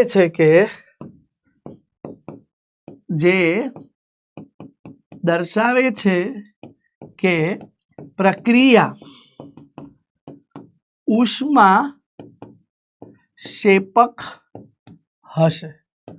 ક્લિયર છે કન્સેપ્ટ બેટા? એ શું દર્શાવે છે કે પ્રક્રિયા ઉષ્મા શેપક હશે. તમે એક વખત એના બધા આપણે મૂલ્યનું પણ ઇલેક્ટ્રોન પ્રાપ્તિ એન્થાલ્પીની અગર વાત કરીએ છીએ ને, તો એના મૂલ્યની પણ અહીંયા આપણે ચર્ચા કરી શકીએ છીએ. એક મિનિટ ઉભા રહો. એનું હંમેશા માટે બેટા ઋણ મૂલ્ય જ વધારે મપાય છે. તમે જોઈ શકો છો, આ તમને આપેલા છે બધાના ઋણ મૂલ્યો. તો સમૂહ 18 સિવાય બધા ઋણ મૂલ્યમાં હોય છે. ક્લિયર? અને હવે ઇલેક્ટ્રોન પ્રાપ્તિ એન્થાલ્પીનું ઋણ મૂલ્યમાં જ ડિસ્કશન કરીશું કે સર સમૂહમાં શું થાય ને આવર્તમાં શું થાય. તો સમૂહમાં ધ્યાન આપજો, સમૂહમાં ઉપરથી નીચે તરફ જતા delta IE electron gain enthalpy અને ડેલ્ટા EG ઘટે છે. હંમેશા એના ઋણ મૂલ્યને જ કન્સિડર કરાય છે. બરાબર? એટલે માનાંક મૂલ્ય લઈ શકો છો તમે અને કન્સિડર કરો. તો ઉપરથી નીચે તરફ જતા શું થાય છે? ડેલ્ટા EG ઘટે છે. એનો મતલબ શું છે? ઉપરના તત્વ નાના કદના કારણે ઇલેક્ટ્રોનને તરત આકર્ષી શકે છે, જ્યારે નીચે તરફ જઈએ તેમ એ તરત આકર્ષી શકતું નથી. એ જ રીતે તમે અહીંયા લખી શકો બેટા કે આવર્તમાં ડાબેથી જમણી તરફ જતા ડેલ્ટા EG નું મૂલ્ય વધે છે. એટલે કે આલ્કલી સરળતાથી ઇલેક્ટ્રોન સ્વીકારશે નહીં, પણ હેલોજન તત્વ બહુ જ સરળતાથી સ્વીકારી શકે છે. બીજી વસ્તુ સમૂહ 18 માટે ધન છે. બીજી એક ઇમ્પોર્ટન્ટ પોઈન્ટ લખાઈ દઉં છું આમાં, અપવાદ યાદ રાખજો કે ભાઈ કાયદેસર થવું શું જોઈએ કે ફ્લોરિનનું સૌથી વધારે નેગેટિવ સર, ક્લોરિનનું ઓછું ઋણ, પણ થાય છે ઊંધું. ઇલેક્ટ્રોન પ્રાપ્તિ એન્થાલ્પી ક્લોરિનની વધારે ઋણ મળે છે ફ્લોરિન કરતા. કેમ? એનું કારણ છે કે આમાં દાખલ થતો ઇલેક્ટ્રોન 3p માં થશે. કદ મોટું તો સહેલાઈથી ગોઠવાઈ જશે. અહીંયા 2p માં અપાકર્ષણ વધારે થશે, તો ઇલેક્ટ્રોન સહેલાઈથી દાખલ થતો નથી. એટલે આ જોવા મળે છે. આવું સેમ એક્ઝામ્પલ છે ઓક્સિજન અને સલ્ફર. સલ્ફરમાં સહેલાઈથી દાખલ થાય છે ઇલેક્ટ્રોન, ઓક્સિજનમાં થઈ શકતો નથી. ક્લિયર આટલી વસ્તુ? તો આ હતું ઇલેક્ટ્રોન પ્રાપ્તિ એન્થાલ્પી. એના મૂલ્ય જોઈ લીધા. 18માં સમૂહ માટે પ્લસ છે, કેમ કે એમની બાહ્યતમ કક્ષા પૂરી ભરાયેલી છે. હવે એ નવો ઇલેક્ટ્રોનને લઈ શકતા નથી, તે પરાણે દાખલ કરવા ઉર્જા બહુ જ આપવી પડે છે. ફ્લોરિન કરતાં ક્લોરિનનું વધારે ઋણ છે, ઓક્સિજન કરતાં સલ્ફરનું વધારે ઋણ છે. આ પોઈન્ટ યાદ રાખજો. હવે વાત કરીએ વિદ્યુત ઋણતા. તો વિદ્યુત ઋણતા શું છે? તો વિદ્યુત ઋણતામાં લખી દેવાનું પહેલા કે આ એક સાપેક્ષ માપક્રમ છે. શું છે ભાઈ? આ એક સાપેક્ષ માપક્રમ છે. બરાબર? ધ્યાન આપજો. એની વ્યાખ્યા એવી થાય છે, સહસંયોજક બંધના ઇલેક્ટ્રોનને પરમાણુ દ્વારા આકર્ષવાની વૃત્તિને વિદ્યુત ઋણતા કહે છે, વિદ્યુત ઋણતા કહે છે। ભાઈ ધ્યાન આપજો, વિદ્યુત ઋણતા માટે બહુ બધા જુદા જુદા સાયન્ટિસ્ટોએ પોતાના નિયમો આપ્યા હતા, પણ વિદ્યુત ઋણતા માટે સૌથી સાચો સ્કેલ જે આજે બી મનાય છે પાઉલિંગ સ્કેલ મનાય છે। ધારો કે હાઇડ્રોજન ને ક્લોરીન છે, આ બંધના બે ઇલેક્ટ્રોન છે, તો ક્લોરીનનો એ સ્વભાવ છે કે આ ઇલેક્ટ્રોનને પોતાની બાજુ વધારે રાખે, તો ક્લોરીનની વિદ્યુત ઋણતા વધારે હોય છે, એટલે ક્લોરીન બંધના ઇલેક્ટ્રોનને પોતાની બાજુ આકર્ષે છે, જ્યારે હાઇડ્રોજનની વિદ્યુત ઋણતા ઓછી હોય છે, એટલે એ બંધના ઇલેક્ટ્રોન પોતાનાથી દૂર થાય છે, જેના કારણે ક્લોરીન પર આંશિક ઋણ વીજભાર, હાઇડ્રોજન ઉપર આંશિક ધન વીજભાર આવી જાય છે। તો સર આખા આવર્ત કોષ્ટકમાં સૌથી વધારે વિદ્યુત ઋણતા ધરાવતા તત્વ કયા છે? તો સૌથી વધારે અગર આપણે વિદ્યુત ઋણતાની વાત કરીએ ને તો સૌથી વધારે વિદ્યુત ઋણતા ફ્લોરિનની છે, એ પછી ઓક્સિજન અને નાઇટ્રોજન ક્લોરીનની લગભગ સમાન છે। તો વધારે વિદ્યુત ઋણતા યાદ રાખવાની ટ્રીક છે ફોન્કલ, FONCL, ફોન્કલ। ક્લિયર છે આટલી વસ્તુ બેટા? હવે આગળ વધી જઈએ। નેક્સ્ટ પોઈન્ટ, આ પોલિંગનો માપક્રમ દેખાય છે, તો જુઓ સમૂહમાં ઉપરના તત્વનું કદ નાનું હોય તો એની વિદ્યુત ઋણતા વધારે હોય, જ્યારે સમૂહમાં જેમ જેમ નીચે જાઓ એમ તત્વનું કદ વધતું જાય છે, એમ વિદ્યુત ઋણતા ઘટતી જાય છે। તો હવે ધ્યાન આપજો, આપણે એક ઇમ્પોર્ટન્ટ વસ્તુ જોઈ લઈએ આપણે કે વિદ્યુત ઋણતા માટે શું આવે છે। આ પોલિંગનો માપક્રમ તમારે આખો ગોખવાનો નથી, ખાલી યાદ એટલું જ રાખવાનું છે કે ફ્લોરિનની સૌથી વધારે છે અને જુઓ સૌથી ઓછી તમે ફ્રાન્સિયમની કહી શકો, 0.7 લગભગ ફ્રાન્સિયમની આખા આવર્ત કોષ્ટકમાં સૌથી ઓછી છે। ક્લિયર આટલી વસ્તુ? ચલો હવે વિદ્યુત ઋણતામાં ખાસ ધ્યાન આપજો, સમૂહમાં ઉપરથી નીચે જવાનું હોય, હંમેશા શું લખીએ છીએ સમૂહમાં આપણે? ઉપરથી નીચે જતા। તો શું થશે? સમૂહમાં ઉપરથી નીચે તરફ જતા ત્રિજ્યા વધે છે, તો ઇલેક્ટ્રોનને આકર્ષવાની વૃત્તિ ઘટી જાય, કેન્દ્ર દૂર થઈ ગયું બાહ્યતમ ઇલેક્ટ્રોનથી, તો ઇલેક્ટ્રોનને આકર્ષવાની વૃત્તિ ઘટે, એટલે ત્રિજ્યા વધતા વિદ્યુત ઋણતા ઘટે છે। અને બેટા વિદ્યુત ઋણતા પરથી આપણે કહી શકીએ છીએ કે ધાતુ સ્વભાવે વિદ્યુત ધનમય હોય છે, એટલે ખાસ અહીંયા ધ્યાન આપજો, આપણે વિદ્યુત ઋણતા પરથી જ ધાત્વિક ગુણનો પણ અનુમાન લગાવી શકીએ છીએ। વિદ્યુત ઋણતા ઘટે છે તેથી ધાત્વીય ગુણ વધે છે અને અધાત્વીય ગુણ તમે કહી શકો છો ઘટે છે। ક્લિયર બેટા? સમૂહમાં ઉપરથી નીચે તરફ જતા આવું થાય છે, જ્યારે આવર્તમાં શું હોય બેટા? ડાબેથી જમણી તરફ જતા, આવર્તમાં બેટા ડાબેથી જમણી તરફ આપણે જ્યારે જવામાં આવે છે ત્યારે ધ્યાન આપજો ત્રિજ્યા ઘટે છે, ત્રિજ્યા ઘટે છે। હવે ત્રિજ્યા ઘટે છે જે દર્શાવે છે કે પરમાણુને ઇલેક્ટ્રોન પ્રત્યે આકર્ષણ વધશે, જેટલો નાનો એનો ઇલેક્ટ્રોન પ્રત્યે એટલું આકર્ષણ, તો વિદ્યુત ઋણતા વધે છે, વિદ્યુત ઋણતા વધે છે બેટા। વિદ્યુત ઋણતા વધે છે ને તો તમે લખી શકો અહીંયા ધાત્વીય ગુણ આવર્તમાં ઘટે છે, ધાત્વીય ગુણ ઘટે છે તો અધાત્વીય ગુણ આમાં વધે છે। આ સિવાય વિદ્યુત ઋણતા પરથી બહુ બધા આગળ ઉપયોગિતા છે જે ધોરણ 12માં ઇનઓર્ગેનિકમાં થોડું જોઈશું। હવે જોઈ લો સંયોજકતા। સંયોજકતા એટલે મૂળ શું? બંધ બનાવવાની ક્ષમતા, કેટલા બંધ મહત્તમ બનાવી શકે છે। તો સંયોજકતા હંમેશા ધન હોય, તો આલ્કલી અને આલ્કલાઇન અર્થ ધાતુ, આલ્કલી અને આ છે આલ્કલાઇન અર્થ ધાતુ, તો એ સમૂહ પ્રમાણે બાહ્યતમ કક્ષામાં 1 ને 2 ઇલેક્ટ્રોન હોવાથી 1 ને 2 બંધ બનાવી શકે છે। 13મા સમૂહમાં બાહ્યતમ કક્ષામાં 3 ઇલેક્ટ્રોન છે, તો એ 3 બી બનાવી શકે। 14મો કાર્બન સમૂહ છે, કાર્બન 4 બંધ બનાવી શકે છે, 15મો નાઇટ્રોજન સમૂહ.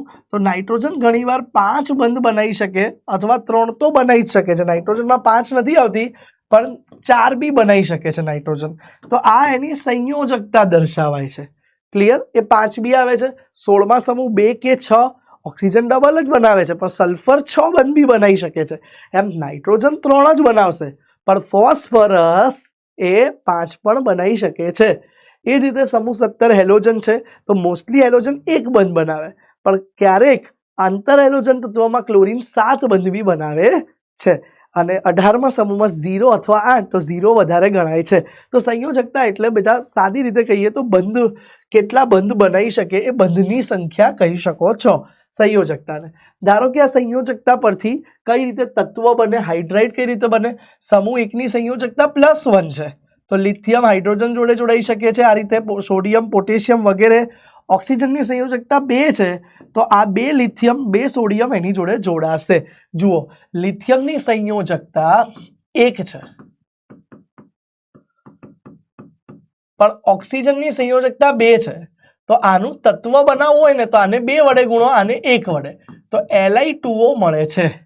આ જ રીતે બેટા નાઇટ્રોજન અને હાઇડ્રોજનની વાત કરો તો સંયોજકતા નાઇટ્રોજનની 3 છે, હાઇડ્રોજનની 1 છે. તો પરમાણુ કેટલા જોઈએ? 3 ને 1 વડે, 1 ને 3 વડે તો થઈ ગયું NH3 બને છે. આ રીતે ડિફરન્ટ ડિફરન્ટ અણુઓ બનાવી શકો છો પરમાણુઓના જોડાણ દ્વારા.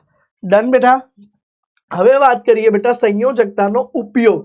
તો જુઓ, આવર્ત કોષ્ટકનો ઉપયોગ કરી નીચેના સંયોજનથી બનતા સંયોજનના આણ્વીય સૂત્રની આગાહી કરો. તો પહેલું આપ્યું છે સિલિકોન ને બ્રોમિન. સિલિકોનની સંયોજકતા 4 છે અને બ્રોમિનની સંયોજકતા 1 છે તો આને 1 વડે ગુણાય આ 4 વડે તો બની જશે SiBr4. ક્લિયર બેટા? જુઓ, સિલિકોનમાં બતાવ્યું જશે અહીંયા SiH4 છે એમ SiBr4 બનશે. નેક્સ્ટ તમને કહે છે એલ્યુમિનિયમ અને સલ્ફર.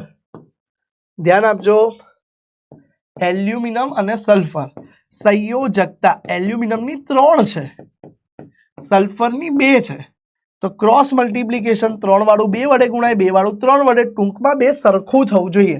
4 એકા 4, 1 ચોક 4, 2 સરખું. પછી હા, સિલિકોનનો પરમાણુ કેટલા જોઈએ? તો 1. 4 સંયોજકતા છે, આનો એક સંયોજકતા 4 પરમાણુ. તો હવે અહીંયા બંને 6 થઈ જાય છે. તો પરમાણુ કઈ રીતે વપરાશે બેટા? તો એલ્યુમિનિયમના 2 વપરાયા અને સલ્ફરના 3. તો આવું સંયોજન બને. આ રીતે તમે બનાવી શકો છો. ચલો કેટલાક MCQ જોઈએ. અહીંયા તમારું ચેપ્ટર પૂરું થાય છે. ચલો કેટલાક MCQ. PQ અને R એ ડોબ્રેનરની ત્રિપુટીનો સિદ્ધાંતને અનુસરે છે. P નું પરમાણ્વીય દળ મોલર માસ અથવા એટમિક માસ ઓફ P 40 છે ગ્રામ પ્રતિ મોલ અને R નું પરમાણ્વીય દળ એ 60 ગ્રામ પ્રતિ મોલ છે. તો દેખીતી રીતે Q નું આવડી જાય. Q બરાબર P વત્તા R ડિવાઇડેડ બાય 2. તો જોઈ લો 40 વત્તા 60 બાય 2 તો મળી જશે બેટા તમને અહીંયા 100 બાય 2 50 ગ્રામ પ્રતિ મોલ. તો આ આપણો જવાબ આવી જાય છે 50 ગ્રામ પ્રતિ મોલ. નેક્સ્ટ ક્વેશ્ચન જુઓ. મેન્ડેલિફનું આવર્ત કોષ્ટક ખાલી જગ્યા પર આધારિત છે. મેન્ડેલિફે મસ્ત આવર્ત કોષ્ટક આપ્યું હતું પણ જે પરમાણુ ભાર પર આધારિત હતું, નહીં કે પરમાણુ ક્રમાંક પર. Next question. જો X તત્વનું દળ 39 છે અને Z નું દળ 132 છે તો એનું મધ્યસ્થ પરમાણુનું દળ, તો મધ્યસ્થ પરમાણુનું દળ 39 વત્તા 132 ભાગ્યા 2, 171 ભાગ્યા 2. તો હવે 8 દુ 16, 11, 5 દુ 10, 85.5. તો આ રીતે તમે મધ્યસ્થનું દળ પણ શોધી શકો. હેનરી મોઝેલે એક્સરે વિવર્તનના આધારે રજૂ કરેલ આલેખમાં વી ન્યુની કઈ ઘાત હતી? તો બેટા હેનરી મોઝેલે રૂટ ન્યુ વર્સિસ ઝેડનો પ્રચલિત આલેખ દોર્યો હતો. તો રૂટ ન્યુ એટલે ન્યુની 1/2 ઘાત કહી શકો. તો જવાબ આવી જાય છે બેટા 1/2. ક્લિયર? આશા રાખીએ છીએ કે તમને મજા આવી ગઈ હશે. હોમવર્કની અંદર હું કેટલાક પ્રશ્નો આપું છું લગભગ તમને થિયોરેટિકલ પ્રશ્ન બી આપું છું અને કેટલાક MCQ બી છે. તો હોમવર્કની અંદર લગભગ તમને હું 10 ક્વેશ્ચન આપું છું, તો એ સોલ્વ કરજો. તો આ ચેપ્ટર તમારું 11મા ધોરણ અનુસાર આખું આવર્ત કોષ્ટક ચેપ્ટર ડન થઈ ગયું છે. ક્લિયર બેટા? તો આશા રાખીએ છીએ કે તમને બધાને બહુ મજા આવી ગઈ હશે આ ચેપ્ટરમાં અને બધું જ ઇન ડિટેલ જેટલું અને જે પણ સમજાવ્યું એ ખ્યાલ આવી ગયો હશે. તો ફરીથી જલ્દી મળીશું યુટ્યુબ ચેનલ આપણી પોતાની PW ગુજરાતી પર જ. ત્યાં સુધી બાય ઓલ ઓફ યુ. આવજો. આભાર. Thank you. મળીએ.